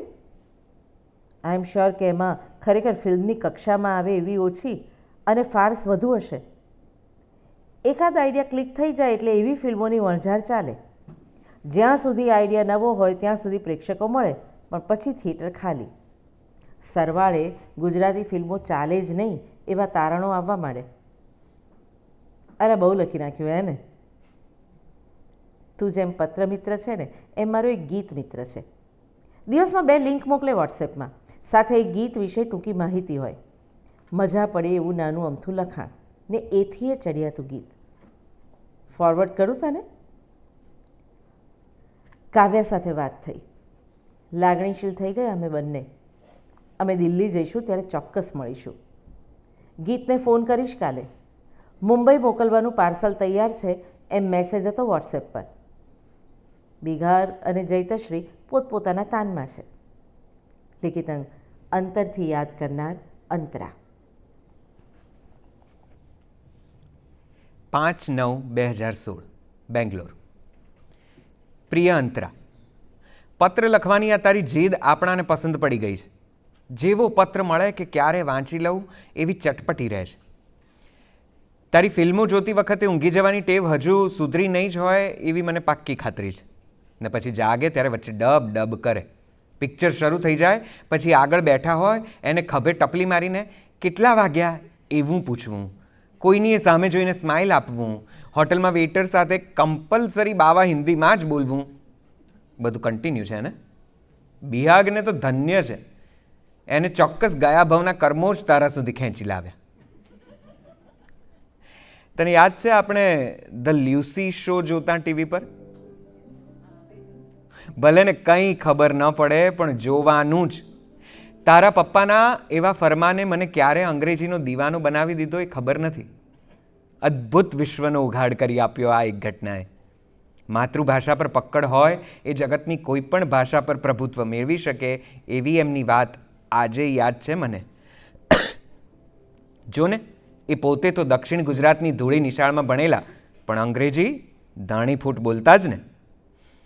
મારા મમ્મી પપ્પાનું વાંચન તો છાપાથી શરૂ થઈ છાપામાં પૂરું થઈ જતું, પણ મારા પપ્પાને શેર બજારની સર્કિટ કે નિફ્ટી કે સેન્સેક્સ સિવાય પણ વાંચવાનું હોય એવું ઠસાવનારા એ જ હતા. સરવાળે લાભ અમને બંને ભાઈ બહેનને મળેલો. એમના વિના અમે આજે જ્યાં છીએ ત્યાં હોત નહીં. ગુજરાતી ફિલ્મો તો મને કદી ગમી નથી. એ વાત પર આપણી સંસ્કૃતિના લેક્ચર ન આપીશ, પણ તને નહોતી ગમતી, ખરું ને? એવું નથી કે મને ગ્રામ્ય પરિવેશ, બોલચાલ કે પહેરવેશ નથી ગમતા. નથી ગમતું તો આ એકનું એક ચવાઈ ગયેલું વિષય વસ્તુ, એ જ કેડિયાવાળા ચોણિયા ચોળીવાળા વિલનને જે વિલન કરતાં વિદૂષક વધારે લાગતા, ઘેરદાર ચણિયા ચોળીવાળી હિરોઈન, પ્રયત્નપૂર્વક ગામઠી બોલતો હીરો. યક! આઈ વિશ કે હવેની ફિલ્મમાં આ બધું હોય તો ભલે હોય, પણ સ્ક્રિપ્ટની ડિમાન્ડ મુજબ હોય, આર્ટિફિશિયલ લાગે એવું ન હોય. હું ત્યાં હતો ત્યારે દૂરદર્શન પર આવતી ગુજરાતી સિરિયલ્સમાં છોકરીઓ કંટાળો આવી જાય એટલું ચાંપલું ચાંપલું ગુજરાતી બોલતી. પેલી તારી બહેનપણી હતી ને ટીવીવાળી, ક્યાં છે એ એવું જ બોલતી. તને કહ્યું નહોતું કારણ કે મારા ફ્રેન્ડ્સ વિશે તારે કંઈ નહીં બોલવાનું, હું બોલું છું તારા કોઈ ભાઈબંધ વિશે, એવું કહીને તું ઝઘડવા બેસે ને રીસાઈ જાય તો મારે મનાવવી ભારે પડી જાય. અચ્છા, રોંગ સાઈડ રાજુ કેવું છે? કહે છે કે જરા હટકે છે પિક્ચર, જોઈ આવે તો કહેજે, પછી નક્કી કરીશ મારે જોવું કે નહીં. હું તો ઓનલાઈન જોઈ લઈશ. તારા પેલા ગીત મિત્ર લિંક મોકલે તો ફોરવર્ડ કરજે. નેકી ઓર પૂછપૂછ મને ચોક્કસ ગમશે જ. અહીં કાવેરીના પાણી માટે રોજ બખેડા થાય છે, ગમે ત્યારે તોફાન ફાટી નીકળે એવો માહોલ છે. આજકાલ બનતી ઘટનાઓના અનુસંધાનમાં દુષ્યંત કુમારની કેટલીક પંક્તિઓ ટાંકું છું. તુમ્હારે પાँव के नीचे कोई जमी नहीं, कमाल है कि फिर भी तुम्हें यकीन नहीं. आज सड़कों पर लिखे हैं सैकड़ों नारे न देख, घर अंधेरा देख तुम, आकाश के तारे न देख. અને मेले में भटके हो तो कोई घर पहुंचा जाता, हम घर में भटके हैं, कैसे ठौर ठिकाने आएंगे. चल बाय, सब तक. PS બિહાગ અને જૈતશ્રીને વાલ. 9/10/2016 આસો સુદ આઠમ 11:56 રાત્રે અમદાવાદ.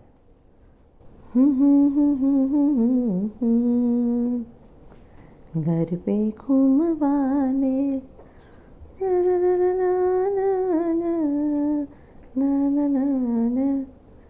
ઘર પે ઘૂમતા રે. આ ગરબો મને પ્રિય થઈ પડ્યો છે. હા, આજે અહીં ગરબા અને ખેલૈયાઓ એકદમ હિલ્લોળે ચડ્યા છે. જે પ્રજા વરસતા વરસાદમાં ગરબા રમવાનું સામર્થ્ય ધરાવતી હોય એને વળી બીજું શું નડવાનું. ગઈકાલથી વરસાદ પણ આ ગરબો ગુજરાતી મહોત્સવ જોવા વરસવાનું ભૂલ્યો છે. તને નવરાત્રિ તો યાદ છે ને, કે બધું ભૂલી ગયો અંગ્રેજ? ટિપિકલ છાપાળવી ભાષામાં કહું તો ગરબો શેરીમાંથી નીકળીને હવે પાર્ટી પ્લોટ્સ અને ક્લબોમાં ઠરીઠામ થયો છે. દરેક જણને હવે ક્લબ કે પાર્ટી પ્લોટમાં ગરબા ગાવા જવું છે. આપણે ત્યાં પણ બધાને બહાર જવું જ હોય, પણ સોસાયટીમાં નિયમ કર્યો છે કે અહીં ગરબા પૂરા ન થાય ત્યાં સુધી બધાએ અહીં જ ગરબામાં ભાગ લેવાનો. આમ પણ બધે ગરબા મોડા જ શરૂ થાય છે, તો હજુ સુધી તો આ નિયમનો કોઈએ વિરોધ કર્યો નથી. સુમેળ સારો છે અમારી સોસાયટીમાં.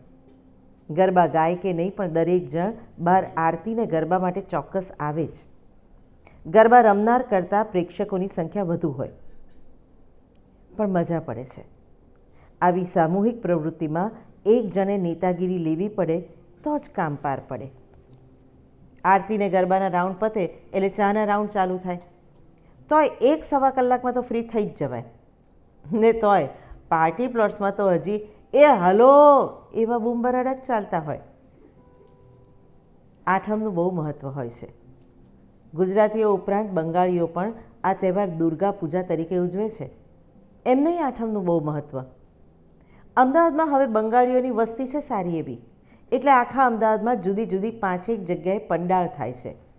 એને દુર્ગામાની મોટી મસ્ત મૂર્તિ હોય ને બધા દર્શન કરવા આવે.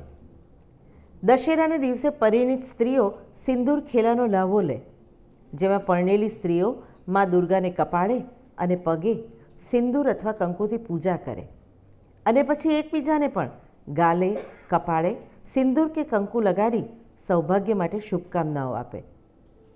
પાર્વતી આ દિવસોમાં દીકરી સરસ્વતી અને લક્ષ્મી, દીકરાઓ ગણેશ અને કાર્તિકને લઈને 4 દિવસ માટે પિયર આવે ને વિજયાદશમીએ પરત પતિ ગૃહે હિમાલય જાય એવી દંતકથા છે. આપણો દરેક તહેવાર કોઈને કોઈ દંતકથા સાથે સંકળાયેલો છે. એ તે નોંધ્યું છે કદી? ગીતને આવડે છે ગરબા રમતા કે ડિસ્કોવાળી જ પાર્ટી છે? કાવ્યાને તો ગરબા આવડે છે, મને યાદ છે. નાની હતી ત્યારે કેવી મસ્ત ઢીંગલીની જેમ તૈયાર થઈને મલ્લા માતાની આલતી માતે તલો એવી બૂમ પાડતી. યાદ રહી ગયું છે મને બરાબર. ને તને જે એ લહેકાતી એ સપ્તક્યા એ કહેતી ને, એ લહેકો તો મને કદી નહીં ભૂલાય. ચાલ અહીં વીરમું સ્કૂટર પાર્ક કરવા જતાં જમીન માપી છે ને કાયમની માફક ડાબા હાથ પર જ વાગ્યું છે. એ દુખે છે. ચિંતા ન કરીશ, મૂઢ માર જ છે, 2-1 દિવસમાં મટી જશે. લિખિતંગ અંતરથી યાદ કરનાર અંતરા. 13/10/2016 સાંજે 6 બેંગલુરુ. અલા ડેમેજ પીસ, હજુએ તારી ગમે ત્યાં ગબડી પડવાની આદત ગઈ નહીં? જ્યાં ને ત્યાં ગબડી જ પડે. બિહાગને કહે કે કેરટેકર રાખે તારા માટે. દિવસના ભાગે એ આવે, સાંજે તો બિહાગ આવી જાય, પછી જરૂર નહીં પડે. પહેલાંય પડી ગયેલી 3-4 વાર સ્કૂટર પરથી. એવું તો કેવું સ્કૂટર ચલાવે ને પણ. આને વધારે પડતી કેરલેસનેસ કહેવાય. હા, એકવાર સ્કૂટર સ્ટેન્ડ પર નથી એ યાદ ન રહેવાથી સ્કૂટર સહિત આપ જમીન દોસ્ત થઈ ગયેલા. આ વખતે એમ જ કે તું બંધ કર વ્હીકલ ચલાવવાનું છે. રિક્ષાવાળા કે હવે તો ઓલા કે ઉબર કેબવાળા ના નહીં પાડે તને, એમાં જ જવાનું કરને બેન. તું બધાના જીવને નિરાંત. ચલ ધ્યાન રાખજે. હવે એક તને ગમે એવી વાત કરું, મેં નોનવેજ ખાવાનું બંધ કરી દીધું છે. આજે પૂરો 1 મહિનો થયો, નો નોનવેજ, એગ્સ પણ નહીં. કાલે વર્લ્ડ એગ ડે છે. ધીમન અંકલ અને ફેમિલીના લીધે મારા નો નોનવેજ મિશનને બળ મળ્યું, એ મારે કહેવું જ પડે. લોકોમાં ઈંડા પ્રત્યે જાગૃતિ વધે અને સૂગ ઓછી થાય એવા આશયથી ઈસવીસન 1996થી દર વર્ષે ઓક્ટોબરનો બીજો શુક્રવાર વર્લ્ડ એગ ડે તરીકે ઉજવાય છે. તને જાણીને રમૂજ થશે કે 30 મિનિટમાં 427 ડબલ એગ ઓમલેટ બનાવવાનો વિક્રમ અમેરિકાના કોઈ હાર્વર્ડ ભાઈના નામે છે. આપણે હવે ઈંડા ફીંડા ખાવાના બંધ કરી દીધા છે. બાકી સૌથી સ્વાદિષ્ટ ઓમલેટ આપણે જ બનાવતા. તે તો મેં બનાવેલી ઓમલેટ ચાખી પણ નહીં ને કોઈને દિવસ. હે લૂઝર, તું કદી ખાતી નહીં ઈંડા અને તું સાથે હોય તો ખાવા દેતી પણ નહીં. સોલિડ દાદાગીરી હતી તારી. દાદાગીરી તો તારો જન્મસિદ્ધ અધિકાર છે એમ કહેતી પાછી. ગેંગસ્ટર હારી. અહીં આવ્યા પછી મારે ને સોશિયલ મીડિયાને જરા ડિસ્ટન્સ થઈ ગયું છે. જો કે શરૂઆતમાં એવું લાગતું કે હવે મારું શું થશે, પણ આપણા કોરસ્પોન્ડન્સે મને બચાવી લીધો. તને ખબર નહીં હોય પણ મારે એન્ટી ડિપ્રેશનની ટ્રીટમેન્ટ લેવી પડી હતી. એક તો પારકો પ્રદેશ, એમાં જોઈએ એવી જોબ નહોતી. ફેમિલી આખું ઇન્ડિયામાં, એમને સાચું કહેવાય નહીં. મારા પર કેટલી બધી આશાઓના મિનારા ઊભેલા. એ મિનારાઓના લીધે જ ન્યૂઝીલેન્ડમાં તકલીફો ભયંકર હતી ને, તોય ટકી રહ્યો. જે ભણ્યો ને એ સિવાયનું જ બધું કરવાનું ઓફર આવતી ત્યારે. એકવાર તો ગ્રેડરની જોબ પણ કરી હતી 3 વીક. એમાં મારે નાનું ઈંડું નાના ખાનામાં અને મોટું ઈંડું મોટા ખાનામાં મૂકવાનું. પૈસા નહોતા એટલે એ કરી લીધું, પણ સાવ બદલાઈ ગયેલો. હા, ફોરેનના ગ્લેમરસ ભૂતથી અંજાયેલો હું વાસ્તવિક ધરતી પર આવી ગયો. ને પછી આ ડિપ્રેશન. 6 આખા મહિના સેશન્સ કર્યા પછી ગાડી પાટે આવી. ગીત ત્યાં જ મળેલી મને. Blessing in disguise. એના એફર્ટ્સના કારણે હું જલ્દી રિકવર થઈ ગયો. એ બધી વાત માટે આપણે અલગથી પત્રો લખીશું સજનવા. મેં તુજે સુનાઉં તું મુझे સુના, અપની પ્રેમ કહાની. રાઈટ. હમણાં મારે જરા નિરાશ છે ટ્રેનિંગમાં. બધાને જુદા જુદા ટાસ્ક અસાઇન કર્યા છે 1 વીક માટે. જવાનું ખરું સેન્ટર પર, પણ કોઈ પૂછે તો તૈયાર ભાણું નહીં આપી દેવાનું, હિન્ટ જ આપવાની. એમાંથી એ કેવી રીતે પ્રોબ્લેમ સોલ્વ કરે છે એનો મારે રિપોર્ટ રેડી કરવાનો. 2 જણા બહુ શાર્પ છે. કદાચ અમારી કંપનીમાં જ એમને અપોઇન્ટ કરી દઈશ. Yes madam, I have the power to appoint people here. ગીત આવતા અઠવાડિયે મુંબઈ પહોંચશે. એનાથી કેટલું રોકાઈ શકાશે એ હજી નક્કી નથી. ઇવન મારા રોકાવાનું તો ઠીક, જઈ શકું 1 દિવસ માટે તોય બહુ છે. જૈતશ્રીને કહેજે કે all is well, all is well. એનો અર્થ તારે જાણવાની જરૂર નથી. બિહાગને આ જ વાત કરજે.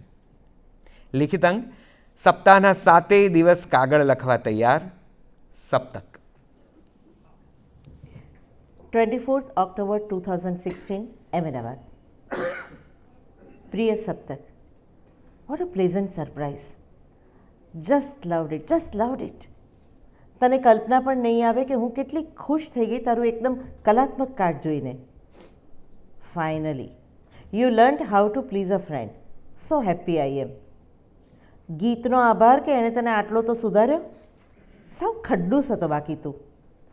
લાગણી પ્રદર્શિત કરવાની આવે એને તું વેવલા વેડાને દેખાડા કહેતો. મર્દ કો દર્દ નહીં હોતા. ને આપણે કંઈ છોકરી નથી તારી જેમ કે આમ જરાજરામાં પલપલિયા પાડીએ. યાદ છે કે ભૂલી ગયો? કેટલું ચીડવતો તું મને. કપાળે કૂવા છે તારે તો એટલે છલકાયા કરે છે. આ તારું એવરગ્રીન સેન્ટેન્સ મેં બિહાગને કહ્યું ત્યારથી એ મને 2-3 દિવસે એકવાર તો કહે જ કે, ને પછી 2 બાપ દીકરી મારી ઉડાવે. પણ thanks a lot for this beautiful card. Loved it so much. No words to express my joy and happiness. ગીત અને કાવ્યાનો ફોન આવી ગયો સવારમાં. અને આપ મુંબઈ જવાના કે નહીં? ગીતના ચિત્રોનું પ્રદર્શન ક્યારથી છે? એણે કહ્યું મને, પણ હું ભૂલી ગઈ. ટ્રાય કરીએ આવવાનો. અમારાથી શક્ય નહીં બને તો છેવટે જૈતશ્રીને તો પાર્સલ કરી જ દઈશું. દિવાળી નજીક છે એટલે માહોલ જરા ઉત્સાહ અને ઉત્સવવાળો છે. રસ્તા પર ઘરગથ્થુ ચીજોનો ધંધો કરતા ફેરિયાઓ પાસે ઊંચું જોવાનો સમય નથી. લોકોની ખરીદ શક્તિ વધી છે એવું ઉપર છલ્લું તો દેખાય છે. અચ્છે દિન ભ્રષ્ટાચારી પોલીસવાળા માટે ખરા, કારણ કે એ મોટી સોફિસ્ટિકેટેડ શોપવાળા પાસેથી પાર્કિંગ ઇલીગલ ઓબ્વિયસલી એના નામે પૈસા પડાવે તો નાના ફેરિયાઓ, લારી ગલ્લા ટુ બી પ્રિસાઇઝ, એમની પાસેથી મોટી દુકાનો કે ઘરો પાસે ઊભા રહીને વેપાર કરવાનો હપ્તો ઉઘરાવે.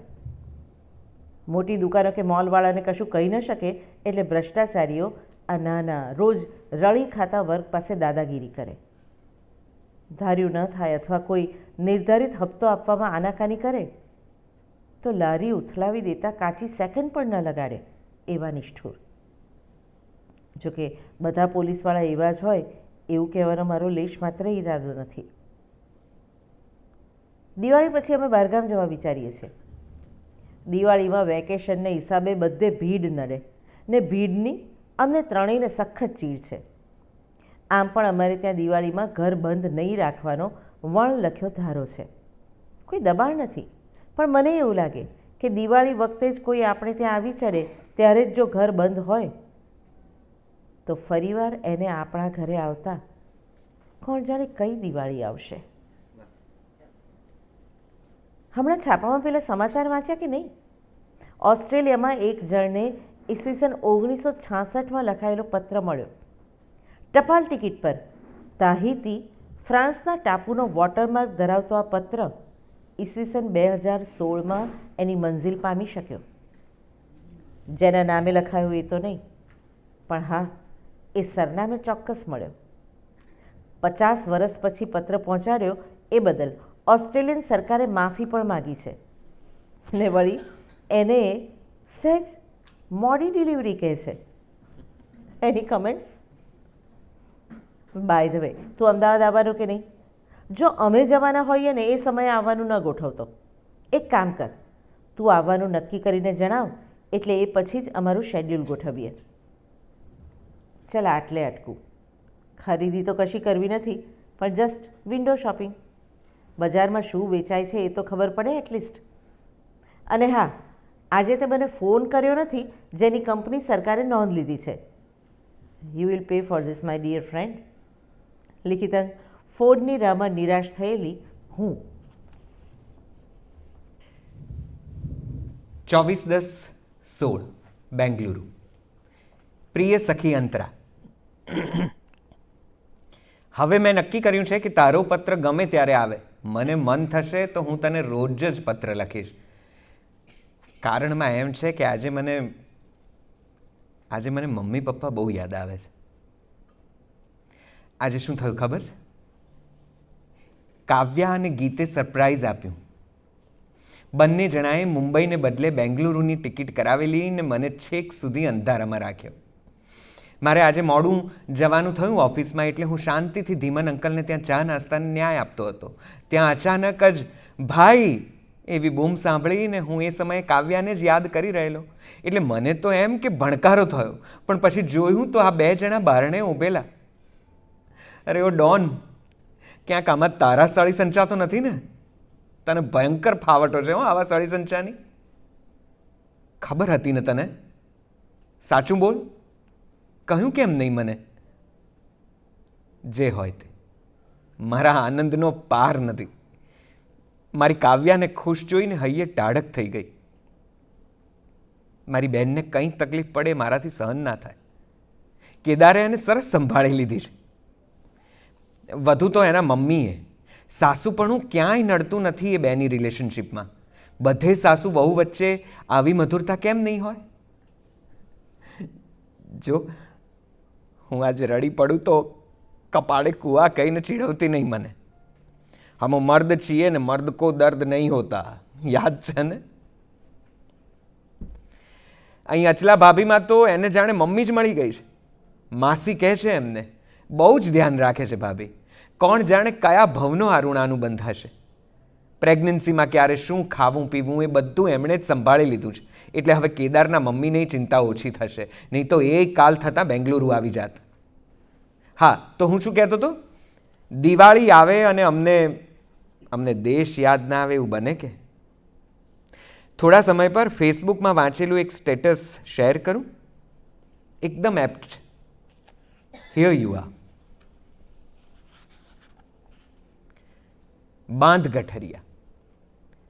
દેશમાંથી જ્યારે સામાન ભેગા નવા સપનાએ બાંધીએ ત્યારે અમે એક વણબૂજી તરસનો શ્રાપ પણ અમારી અંદર અજાણતા જ રોપતા હોઈએ છીએ. સપના સાચા પડ્યાના ગળચટ્ટા ભાવમાં આ અભાવ મનના પાતાળમાંય સળવળતો તો રહે જ છે. અમે મનાવેલી હોળીના ચોરી છુપી હીરાકણી ભેળવેલા રંગ, દિવાળીના લક્ષ્મી છાપ ટેટા પહેલીવાર તારામંડળને બદલે અગરબત્તીથી હાથમાં સળગાવીને છૂટા ફેંક્યાનો અકલ્પ્ય રોમાંચ, ઉત્તરાયણમાં ધાબામાં સંતાઈને પાછળના ધાબાવાળાનો લૂંટેલો દોરો, નવરાત્રિમાં કરેલા દોઢિયા, પોપટિયા અને આડેધડિયા સ્ટેપ્સ, બહેનપણીઓને ખુશ જોવા માંડ જોગવેલા મ્યુઝિક કોન્સર્ટ્સના પાસના અડધિયા. કંઈ કેટલાય સંસ્મરણોએ આ સામાન સાથે બાંધતા હોઈએ છીએ, જે આવનારા વર્ષોમાં અમારા સંતાનોને કહેતી વખતે અવાજમાં હરખ અને આંખોમાં ભીનાશ ભરવામાં કામ લાગવાના હોય છે. અર્પણ પોતાના ભાગે આવેલો ધરતીનો ટુકડો મૂકીને નવું આકાશ શોધવા નીકળેલા તમામને. છે ને જોરદાર? મૂળિયા તરફ ખેંચાવું એવો કોઈ વાર્તામાં વાક્ય પ્રયોગ વાંચેલો. એ વખતે તો સમજાયો નહોતો, પણ હવે બિલકુલ સમજાય છે.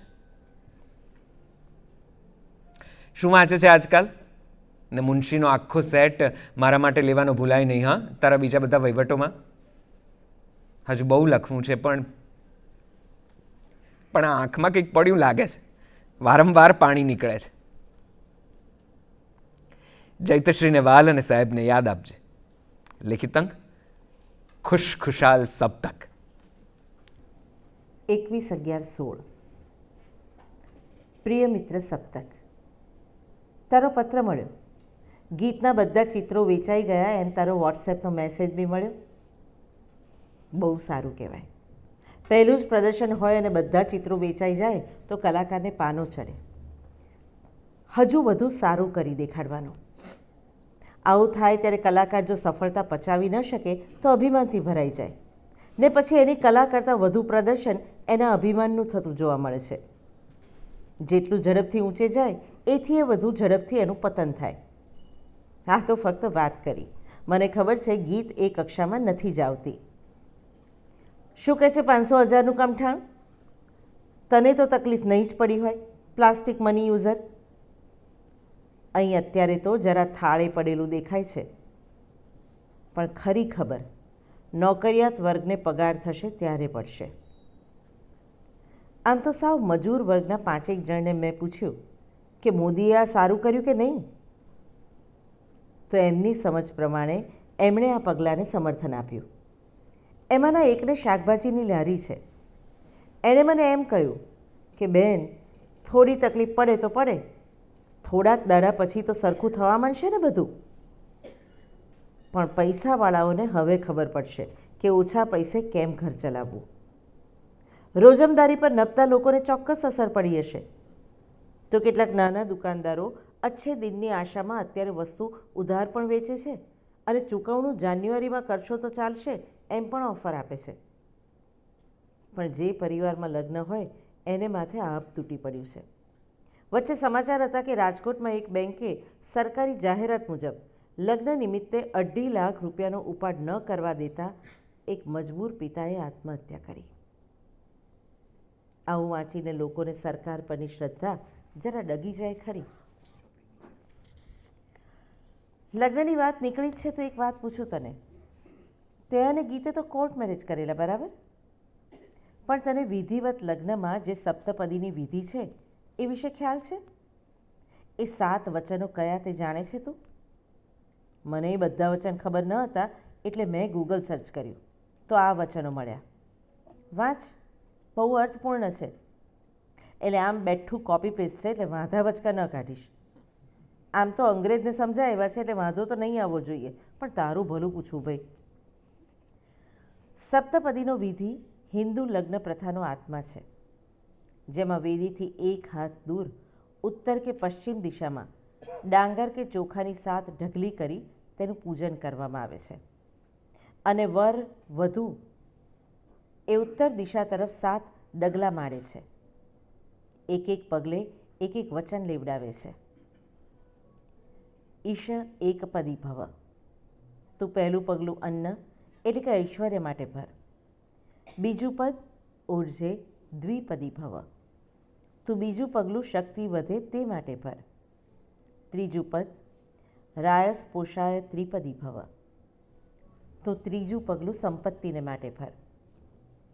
ચોથું પદ માયો ભવ્યાય ચતુષ્પદી ભવ. તું ચોથું પગલું સુખચેનને માટે ભર. પાંચમું પદ પ્રજાભ્ય પંચપદી ભવ.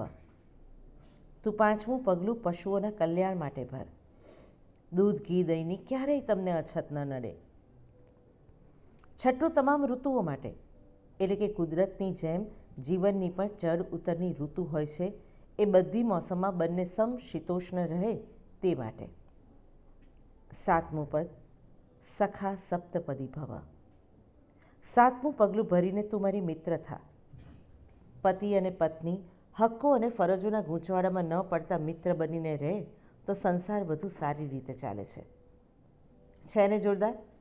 સાતમું વચન જ જો દરેક યુગલ પાળે તો એ આગલા 6 વચનની પૂર્તિ થઈ જાય અને ભવસાગર તરી જવાય.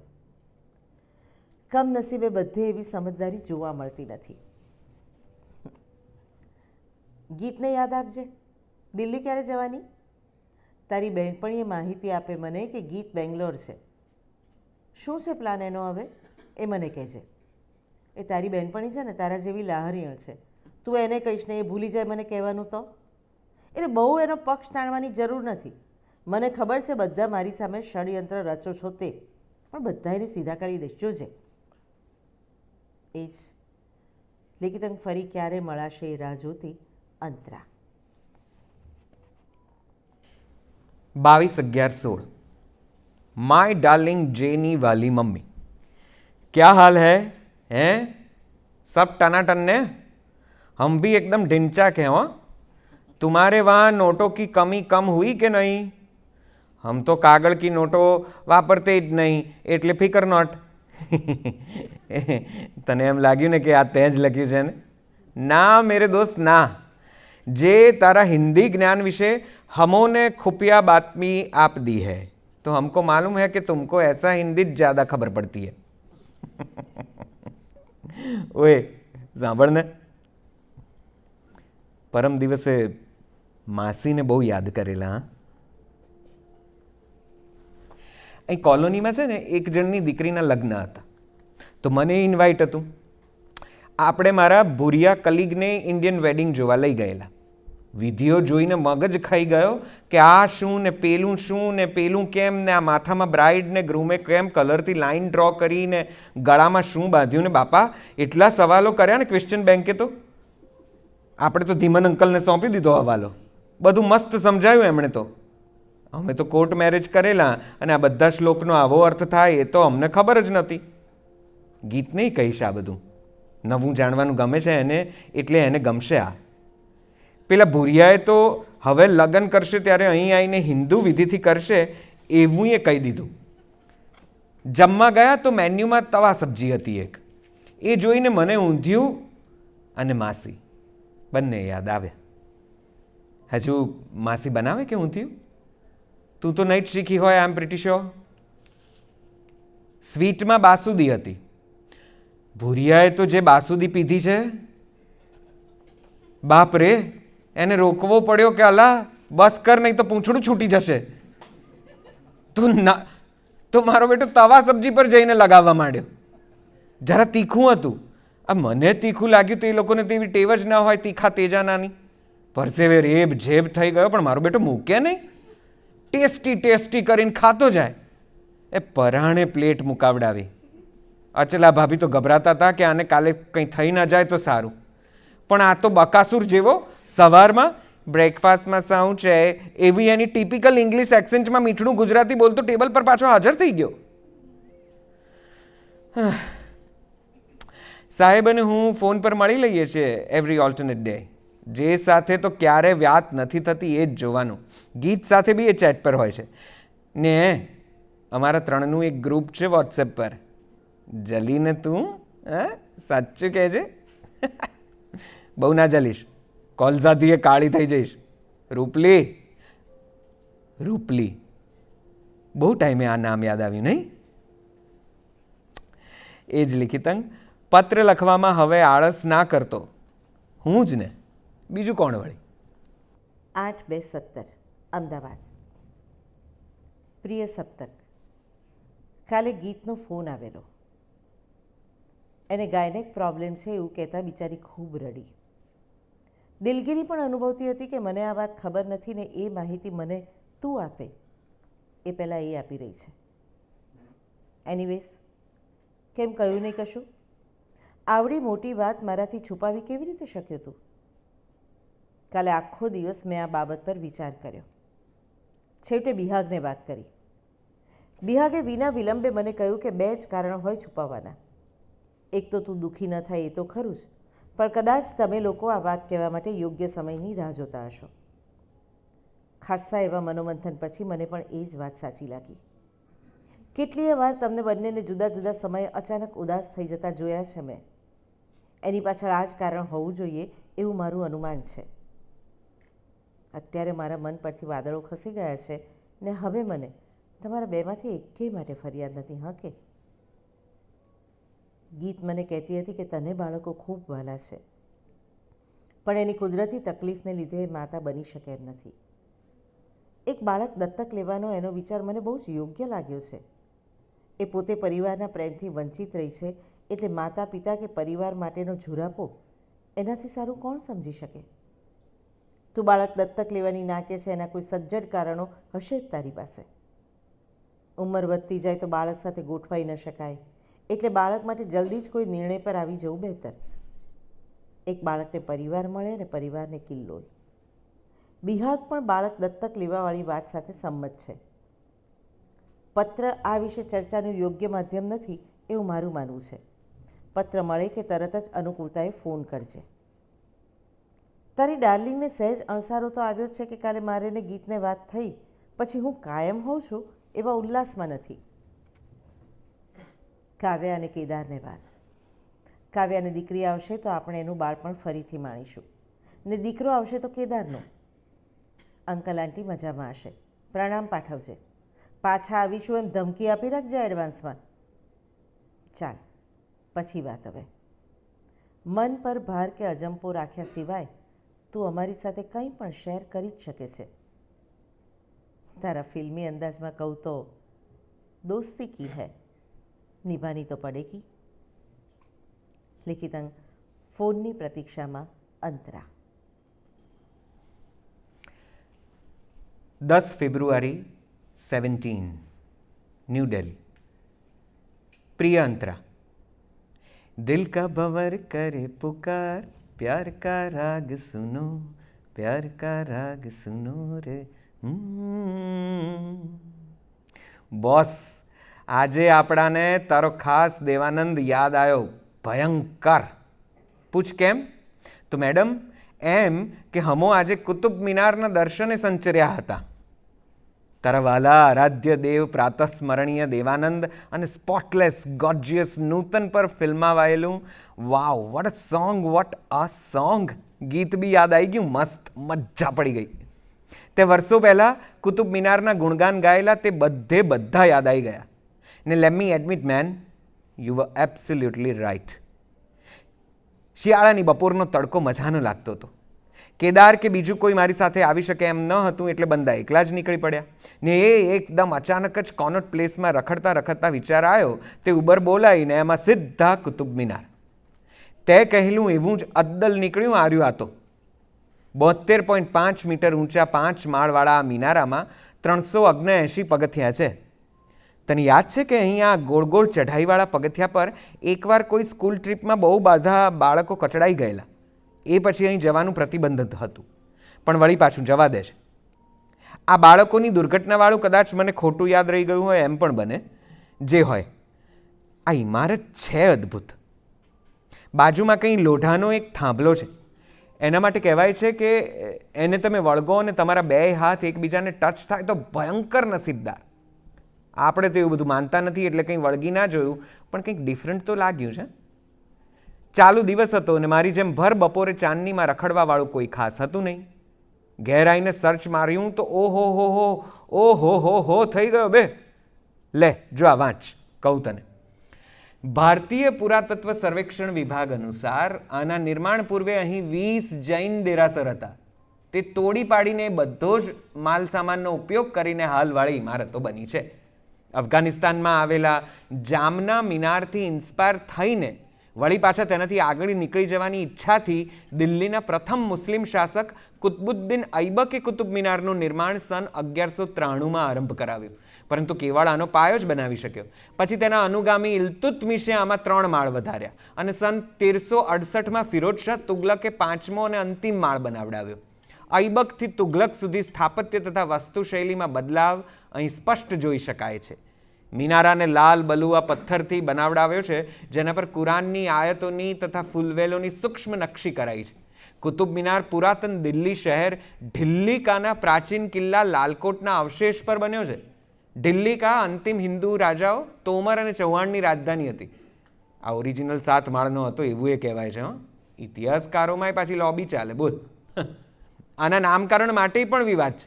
અમુક પુરાતત્વવિદોના અનુસાર જગતની ઊંચામાં ઊંચી આ ઇમારતનું નામ તુર્કી સુલતાન કુતબુદ્દીન ઐબકના નામ પરથી પડ્યું છે.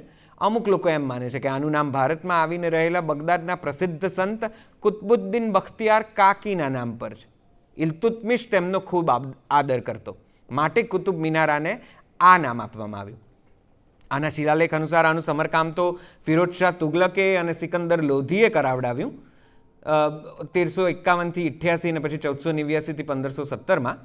મેજર આર સ્મિથે આનો જીર્ણોદ્ધાર 1829માં કરાવડાવ્યો હતો. એની બાજુમાં પેલો લોઢાનો થાંભલો છે એ વળી જોરદાર અજાયબી. આમાં શું હોય, સામાન્ય રીતે લોખંડનો કટાવાનો ગુણધર્મ છે, પણ આ થાંભલો આટલી બધી સદીઓ પછી એ કશેથી કટાયો નથી. હજુ તો આવું કંઈક નીકળશે. ચાલ, હું જ વાંચી લઉં છું, પછી ક્યારેક તને વધારે વિગતે લખીશ. બી બાબુ અને જે બેબીને યાદ કહેજે. કાવ્યાની તબિયત સારી છે, દિવસો ગણી રહ્યા છીએ હવે. એક વાત કહું, ગીતનું બિહેવિયર કોઈ વાર સમજાતું નથી. મને એમ લાગે છે કે કાવ્યાની પરિસ્થિતિ, માતા બનવાની અનુભૂતિ જોઈને એને કદાચ માતા બનવાની ઈચ્છા જાગૃત થઈ લાગે છે. ને વાત એમ છે કે એ કદી માતા બની શકે એમ નથી, એ વાતની એને જાણ છે. ને મારે બાળક દત્તક લેવું નથી. તને મળીશ ત્યારે બધું કહીશ એમ માનીને કશું કહ્યું ન હતું. પત્ર મળે એટલે ફોન કરજે. વાત કરાય એમ હશે તો કહીશ. આઈ વિશ કે ઓલ ગોઝ વેલ. લિખિતં થોડો ચિંતાતુર સપ્તક. 10/5/2017 અમદાવાદ. પ્રિય સપ્તક, બહુ જ મજા પડી દિલ્હીમાં. કાવ્યાની બેબલીનું નામ મેં પાડ્યું એ હિસાબે હું એની ફોઈ કહેવાઉં. એટલે એનો સીધો અર્થ એ થયો કે હું છોકરાવાળાના પક્ષમાં ને આપ શ્રી છોકરીવાળા. હવે મોસાળિયા. પણ નામ ગમ્યું તો ખરું ને? એકચ્યુઅલી સ્પીકિંગ મને આ નામ બહુ જ ગમે. મારી જૈતશ્રીની રાશિ જો તુલા આવી હોત તો મેં એનું નામ તરજ જ રાખ્યું હોત. તમે લોકો રાશિમાં માનતા નથી ખાસ, પણ નસીબ જોગે એની રાશિ એ જ આવી તો મસ્ત નામ મળી ગયું. આશા રાખું કે તમને બધાને ગમ્યું જ હશે. ન ગમવા જેવું નામ નથી આમ તો, પણ એવું હોય તો બદલી નાખજો. બહુ મસ્ત છે ઢીંગલું. નાના નાના ગુલાબી ગુલાબી હાથ પગ, રેશમથી એ સુંવાળો સ્પર્શ કોને ન ગમે. આંખો બહુ ભાવવાહી ને પાણીદાર છે આ છોકરીની. તારા પપ્પા મમ્મીનો બહુ જ અણસાર છે, પણ આંગળીઓ કેદાર જેવી છે ને હાઈટ પણ કેદાર જેવી થવાની જોજે. પણ એક વાત કહું, દીકરીઓ બહુ જલ્દી મોટી થતી જતી હોય છે. આવા તમને તો ખબર હોય જ કે નહીં? દીકરી જન્મે એ સાથે જ એના લગ્નના ઢોલ સબકોન્શિયસ માઇન્ડમાં ઢબૂકવા માંડે. મોટા ભાગે તો ડેડીઝ ડાર્લિંગ જ હોય દીકરી, એટલે બાપ દીકરી એક જ ટુલ્લીમાં હોય ને વખત આવે બાપની એ માં થઈ શકવાની એમનામાં અજબ ફાવટ હોય છે. Self experience you know. અહીં થોડા દિવસ પહેલાં પેઇન્ટિંગનો એક ગ્રુપ શો હતો. સરસ હતો. જુદા જુદા કલાકારોના દૃષ્ટિકોણ જોવા મળે. મને ચિત્રનો અર્થ સમજ ન પડે, પણ કામ સારું છે કે નથી સારું એ તો ચોક્કસ સમજ પડે છે. ગીતને બહુ યાદ કરેલી. એ હોત તો જૈતશ્રીને પણ જરા સમજાવી શકતે કે કલાકાર કહેવા શું માગે છે. એ આ શો થયો ને એમાં એક અજબ જેવું જોયું. એક મુસલમાન કાકા આવેલા દિલ્હીથી ખાસ આ શોમાં હાજરી આપવા, મોટો બધો થેલો લઈને. તારા મમ્મી શાક માર્કેટ જતા ત્યારે લઈ જતા ને એવો જ. તને થયું હશે કે હા તે એનું શું પણ કોઈ માણસ ન આવે એ રીતે? તો માય ડિયર મિત્ર, આવે ને, શું કામ ન આવે? પણ આ કાકા જરા જુદા પ્રકારના મુલાકાતી નીકળ્યા. એ થેલામાં શું હશે ને એ તને કોઈ કાળે કલ્પના નહીં આવે. એ થેલામાં પીંછીઓ હતી, નાની મોટી જુદા જુદા નંબરની 1,500 નંગ પીંછીઓ. પહેલાં એમણે ગેલેરીની બહાર ચોકમાં મોટું કપડું બિછાવી દીધું. પછી જતનથી થેલામાંથી પીંછીઓ કાઢીને કપડા પર નંબર પ્રમાણે ચીવટથી ગોઠવી. હવે મારી ધીરજ ખૂટી ગઈ એટલે મેં જઈને વાત શરૂ કરી. 72 વર્ષના કાકાનું નામ જ બાબા છે. એમના વિઝિટિંગ કાર્ડ પર પણ બાબા જ લખેલું છે. ચાંદની ચોકના મૂળ રહેવાસી બાબા જુદા જુદા રેલવે સ્ટેશનો પર પોર્ટર તરીકે સરકારી નોકરી કરતા. નિવૃત્ત થયા પછી પરિવારના 8 પેટના ખાડા કેવી રીતે ભરવા એની મથામણમાં કોઈએ આ પેઇન્ટ બ્રશ વેચવાનું સુઝાડ્યું. પ્રારંભિક મુશ્કેલીઓની વૈતરણી તરી ગયા પછી આજે કાકા સ્મોલ સ્કેલ બિઝનેસ થકી યુપીમાં આવેલા વતનમાં પોતાનું ઘર બનાવી શક્યા છે. દિલ્હીમાંય પોતાની માલિકીની 2 ઓરડી છે. પ્રમાણિકતાનો કોઈ પર્યાય નથી એવું કહેતા કાકા આખા ભારતમાં આવી રીતે થેલામાં પીંછીઓ વેચવા જાય. જેટલી કિંમતની પીંછી હોય એ જ કહે. મોટા મોટા કલાકારો એમના કાયમી ગ્રાહક છે. જે જગ્યાએ કોઈ ટિકિટ આપીને બોલાવે ત્યાં જાય અને બધો માલ વેચાઈ જ જાય. જેણે ટિકિટનો ખર્ચ આપ્યો હોય એ જ મોટા ભાગે કાકાને નફો થાય ધ્યાન રાખે. એટલે કાકા કે મારે જરૂર છે એટલું તો ખુદા આપે જ છે. ઈમાન હૈ તો ખુદા ભી ક્યું બુરા કરેંગે? નાના માણસો ઘણું સમજાવી જાય નહીં? હવે આ પત્ર તને સ્પીડ પોસ્ટમાં મોકલવાનું કારણ એ કે તું સિંગાપોર જાય છે એ પહેલાં તને મળી જાય. મને કેમ એવું લાગ્યું કે તમે લોકો કંઈક છુપાવો છો? ગીત પણ જરા બુઝાયેલી લાગી. કાવ્ય અને કેદાર તો બરાબર હતા, પણ 1-2 વાર એમના માટે મને એવો વહેમ પડ્યો કે કંઈક તો છે. બિહાગને મેં વાત કરી તો એણે મારો વહેમ છે કહીને હસી નાખ્યું. ને એના હાસ્યમાં મને કંઈક જુદી ફીલ આવી. અહીં આવ્યા પછી ક્યારેક મારાથી નજર ચોરતો હોય એમ લાગ્યું. બધું બરાબર છે ને? જૈતશ્રી તો તરજ કાવ્ય અને ગીતની વાતોથી ધરાતી જ નથી. તું પહોંચીને પત્ર તો લખજે જ. હા, હું જવાબ પાછો અહીંના સરનામે લખીશ. એ જ. લિખિતંગ સૌ સારું થાવ એવી મંગલ કામના કરતી અંતરા. 14/5/2017 ન્યૂ દિલ્હી. પ્રિય મિત્ર અંતરા, તારો સ્પીડ પોસ્ટવાળો પત્ર મળી ગયો છે. એ તો મેં તને વોટ્સએપ પર જણાવ્યું છે. આ પત્ર અત્યારે ચાલુ ફ્લાઇટમાં લખી રહ્યો છું. સિંગાપોર એરપોર્ટ પર પોસ્ટ કરીશ. આ કવલીને એની ઢબુડીના રમખાણમાં પેલા મ્યુઝિયમ મેપવાળી વાત તો ભૂલાઈ જ ગઈ પૂછવાની. જોરદાર કોન્સેપ્ટ છે સાચે. મારા માટે એક મેપ લઈ રાખજે, અમને કામ લાગશે. ને હા, અમને બધાને તરજ નામ બહુ જ ગમ્યું છે. ધીમન અંકલ અને આંટી પણ એકદમ મોજમાં આવી ગયા કે વાહ, અદ્ભુત નામ છે. આપણે કહ્યું કે શોધ્યું કોની બેનપણીએ, મસ્ત જ હોય ને તે. ને તારી વાત એકદમ સાચી છે. અમે સૌએ તારાથી એક વાત છુપાવેલી. સિંગાપોરથી પાછા આવીને મારે તરત જ એક જ અઠવાડિયામાં ન્યૂઝીલેન્ડ પરત જવાનું છે. આ વખતે ન્યૂઝીલેન્ડમાં અને ઓસ્ટ્રેલિયામાં જુદી જુદી જગ્યાઓએ 3 મહિનામાં જ કંપની બ્રાન્ચીસ એસ્ટાબ્લિશ કરવાની છે.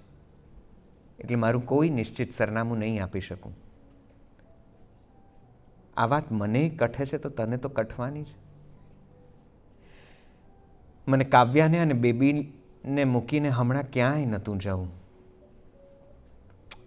But this is the way of life. Move on. જો કે ગીત સાથે નથી આવવાની. એ મારું ટુરિંગ ઓછું થાય અને મુકામ પોસ્ટ નક્કી થાય પછી આવશે. ત્યાં સુધી અહીં કાવ્યાને ત્યાં જ રહેશે.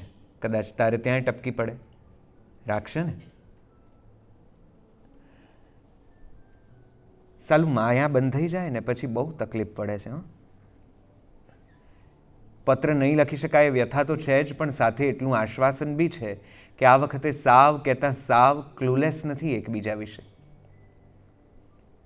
વોટ્સએપમાં પત્ર જેટલું વિગતે ન લખી શકાય પણ કેમ છે તો પૂછાય ને. ઈમેલ પણ છે જ. એક જ વાત એવી થશે કે આપણે પત્ર લખીએ ને પત્રનો ઉત્તર આવે એ વચ્ચે જે 5-10 દિવસ રિપ્લાયની રાહ જોતા હતા એ રાહની મજા અને પત્ર મળ્યો તો હશે ને કે ગેરવલ્લે ગયો હશે એવી ચટપટીનો અંત આવી જશે. પણ તોય દુનિયાને ન સમજાય એવા સંબંધના તાણાવાણામાં આપણે સૌ જોડાયેલા છીએ. એ કંઈ નાની સૂની વાત છે. ચાલ હવે વિરમું. એકચ્યુઅલી ચા નાસ્તો સૌ થઈ રહ્યા છે એટલે મારું મન ત્યાં જ છે કે આ હારાઓ ટિકિટના પૈસા બરાબર પડાવે પણ ખાવાનું આપવાનું આવે ત્યારે નરી વેઠ વાળે. ડૂચા વળે એવી ટાઢી બોળ વેજ સેન્ડવિચ જેમાં વેજના નામે મકાઈના દાણા, છૂટું છવાયું ટામેટું, કાકડીના 2-4 પપીતા. બોગસ. એના કરતાં તો તું સારી સેન્ડવિચ બનાવે છે. એ ભાગો માતાજી કોપાયમાન. શ્રાપ આપીને પરચો દેખાડે એ પહેલા બાય બાય ટાટા બિરલા અંબાણી. એ જ લિખિતંગ મુકામ પોસ્ટ મળે એની પ્રતીક્ષામાં સપ્તક. તાજા કલમ. તમે બધા તો ત્યાં સાથે છો. હું એકલો અટુલો શું કરીશ?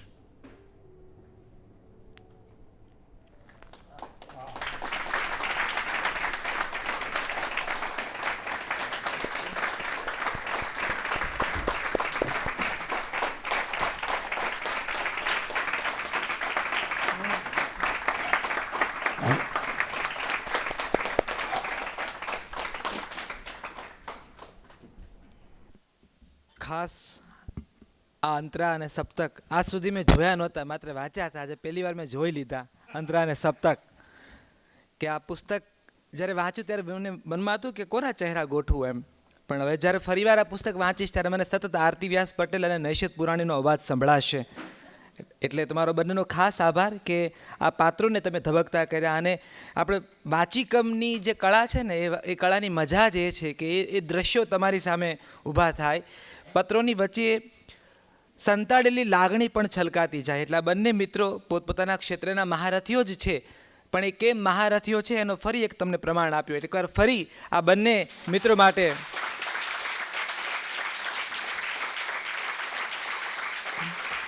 નવજીવન ટ્રસ્ટ વતી અમારા પરામર્શક શિલ્પા દેસાઈ, કપિલ રાવલ, અમારા મેનેજિંગ ટ્રસ્ટી વિવેક દેસાઈ અને સમગ્ર ટીમ વતી આ બંનેનો ખાસ આભાર માનું છું કે આપ ખાસ તો એક વિશેષ અભિનંદન એ કે આજે આરતી વ્યાસ પટેલની મેરેજ એનિવર્સરી છે. એટલે ફિલ્મનું શૂટિંગ ચાલે છે, સંદીપ પટેલ શૂટ કરી રહ્યા છે અને તેઓ અહીંયા કાર્યક્રમમાં છે. એટલે એના માટે એક વિશેષ આભાર કે તમે તમારા સ્પેશિયલ દિવસને અમારી સાથે આ રીતે ઉજવ્યો. આરતીબેન, શિલ્પાબેનનો વિશેષ આભાર કે તમે અંતરા અને સપ્તકને પ્રેમી ને પ્રેમિકા ન બને. એના માટે અમારો ખાસ અમે આભાર માનીએ છીએ. એક લડકા ઓર લડકી કભી દોસ્ત નહીં હો શકતા, આવું હિન્દી સિનેમાએ બહુ જ મનમાં રાખ્યું હતું, પણ તમે મેણું ભાંગ્યું અને આમની નખશીખ પવિત્ર મિત્રતા છે. અને એક એવી મિત્રતા, આ એવા પત્રો હતા એ જ્યારે વાંચતા હતા ને ત્યારે હું વિચારતો હતો કે આવો પત્ર આપણને કોઈ ન લખ્યો એમ. એટલે જે કેટલાક અભાવો હોય ને એ ખટકે તમારા મનમાં કે આવો પત્ર આપણે ક્યારે કોઈને લખ્યો નહીં ને આવો પત્ર આપણને ક્યારે આવ્યો નહીં. એટલે એક આખો અદ્ભુત માહોલ બન્યો. અને આ @પોસ્ટ લાગણીની અક્ષર યાત્રા, આ જે પત્ર નવલકથા છે આજે ખાસ 20% ડિસ્કાઉન્ટ સાથે ઉપલબ્ધ છે. અહીંયા બિલકુલ મારી ડાબી બાજુ હેરી પોટર ગલી છે અને હેરી પોટર ગલીની પહેલી બાજુ તમને મળશે અમારું હૃદયકુંજ. હું અત્યારે ભાવ સ્થિતિમાં છું. હૃદયકુંજ છે. હૃદયકુંજમાં આપ આ પુસ્તક અને બીજું શિલ્પા દેસાઈ લિખિત અન્ય 2 પુસ્તકો અબ સુખ આયો અને ત્યારે લખીશ શું, તો આ ત્રણેય પુસ્તકો પર 20% ડિસ્કાઉન્ટ છે, આપ પ્રાપ્ત કરી શકો છો. એક નાનકડી જાહેરાત, જે મિત્રો હમણાં આવ્યા કે તમારા ખુરશી ઉપર એક પોસ્ટકાર્ડ તમને મળશે, તો એ બંને પોસ્ટકાર્ડ તમારા પ્રિયજનો માટે છે. હું જાણું છું કે પોસ્ટિંગનો સમય પૂરો થયો છે, પણ અમારી ઈચ્છા છે કે આપ આ પત્ર લખી તમારા પ્રિયજનને હાથોહાથ આપો. તો એટલા માટે તમને થાય કે અમને 2 લઈ જવા છે, તો પાછળની ખાલી ખુરશીમાં તમારા માટે અવસર છે. એ પત્રોને આપ બિલકુલ લાભ ઉઠાવી શકો છો. વોટ્સઅપ માટે ઘણા મિત્રોએ કહ્યું, પણ મેં ફરી એકવાર તમને કહી રહ્યો છું કે ટેકનિકલ મર્યાદાના કારણે હવે વોટ્સઅપ મેસેજીસ ગ્રુપમાં નહીં મોકલી શકે. તો દરવાજામાં સ્કેનર છે, આપ સ્કેન કરી અમારી કમ્યુનિટીમાં જોઈન થઈ શકો છો. હવે ટૂંકમાં આવનારા કાર્યક્રમની વિગતો તમારા સુધી પહોંચાડી દઉં છું. હવે સીધા આપણે મળવાના છીએ 11 જાન્યુઆરીએ. 11 જાન્યુઆરી ત્યારે શિવજી આશર, ગુજરાતી ભાષાના બહુ મોટા પ્રકાશક, સ્વાતિ નામનું એમનું પ્રકાશન, અને મોટાભાગના સાહિત્યકારોના પહેલાં પુસ્તકો મોટાભાગે શિવજી આશરે પ્રકાશિત કરેલા. એટલા મંચ ઉપર માધવ રામાનુજ, આબિદ સુરતી અને ઉરીશ કોઠારી, આ 3 એ સમયના પ્રકાશક અને લેખકના સંબંધો વિશે આપણી સાથે વાત કરશે કે આખો કાળ આપણી સામે જીવતો થશે. એ પછી આપણે મળવાના છે 18 જાન્યુઆરી 2026 રવિવાર, ચલમન મુંબઈ નગરી ભાગ 2. દીપક મહેતા અને ખેવના દેસાઈ મુંબઈથી પધારી રહ્યા છે. એક એવું પુસ્તક જેમાં મુંબઈ શહેરનો અતથી ઇતિહાસ છે. આ શહેર કેવી રીતે બન્યું, આ શહેરમાં પહેલું શું છે, એટલે એક શહેરની કુંડળી આપણી સામે રજૂ થવાની છે, ચલમન મુંબઈ નગરી. એ પછી આપણે સીધા મળીશું 25 જાન્યુઆરી. ભાવનગરથી મહેન્દ્રસિંહ પરમાર આવે છે અને પ્રેમાનંદ રચિત કુંવરબાઈનું મામેરું એ આપણી સામે રજૂ કરવાના છે.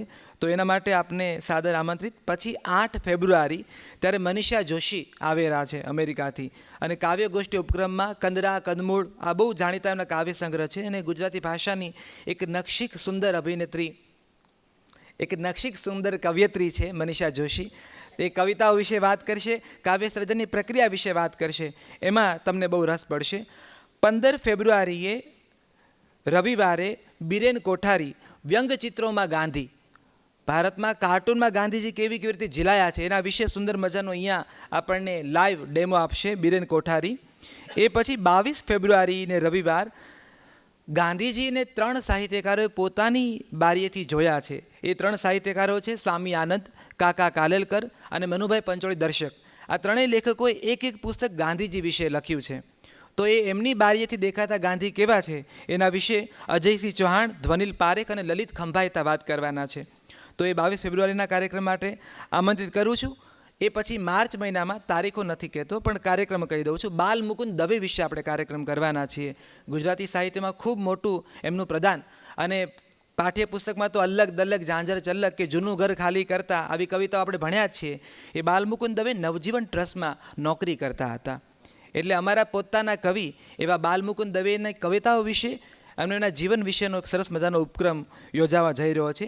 મયુર ખાવડું અને અનેક એવોર્ડો મળી ચૂક્યા છે, હાસ્ય લેખક અને વિવેચક તરીકે ખૂબ મોટું કામ છે. એનું એક સુંદર મજાનું નિબંધ સંગ્રહ એનું વિમોચન થવાનું છે. તો એ મયુર ખાવડુના નિબંધ સંગ્રહ માટે આપને આમંત્રિત કરું છું. અને અંતે મુશાયરો કરવાના છીએ એવા કવિઓનો જે નવોદિત પણ નથી ને જૂનોદિત પણ નથી, વચ્ચે રહેલી પેઢી પણ ઉત્તમ કામ કરી રહી છે. એ કવિઓના નામ નહીં કહું, કારણ કે પિક્ચર અભી બાકી હે મેરે દોસ્ત. પણ આપ સૌ મોટી સંખ્યામાં પધાર્યા. હું કાયમ કહું છું કે અત્યારે હું આજે રોજે લગ્નની તારીખો વાંચું ને તો મારો આમ ધક થાય કે આજે આટલા બધા લગ્ન છે, એમ બધાને પરણી જ જવું છે એ કારે એમ. પણ એની વચ્ચે આપ સૌ પધાર્યા છો એટલે આપ સૌનો ખૂબ ખૂબ આભાર. નવજીવન ટોક્સની મારી ટીમનો આભાર. ફરી મળીશું. શુભરાત્રિ.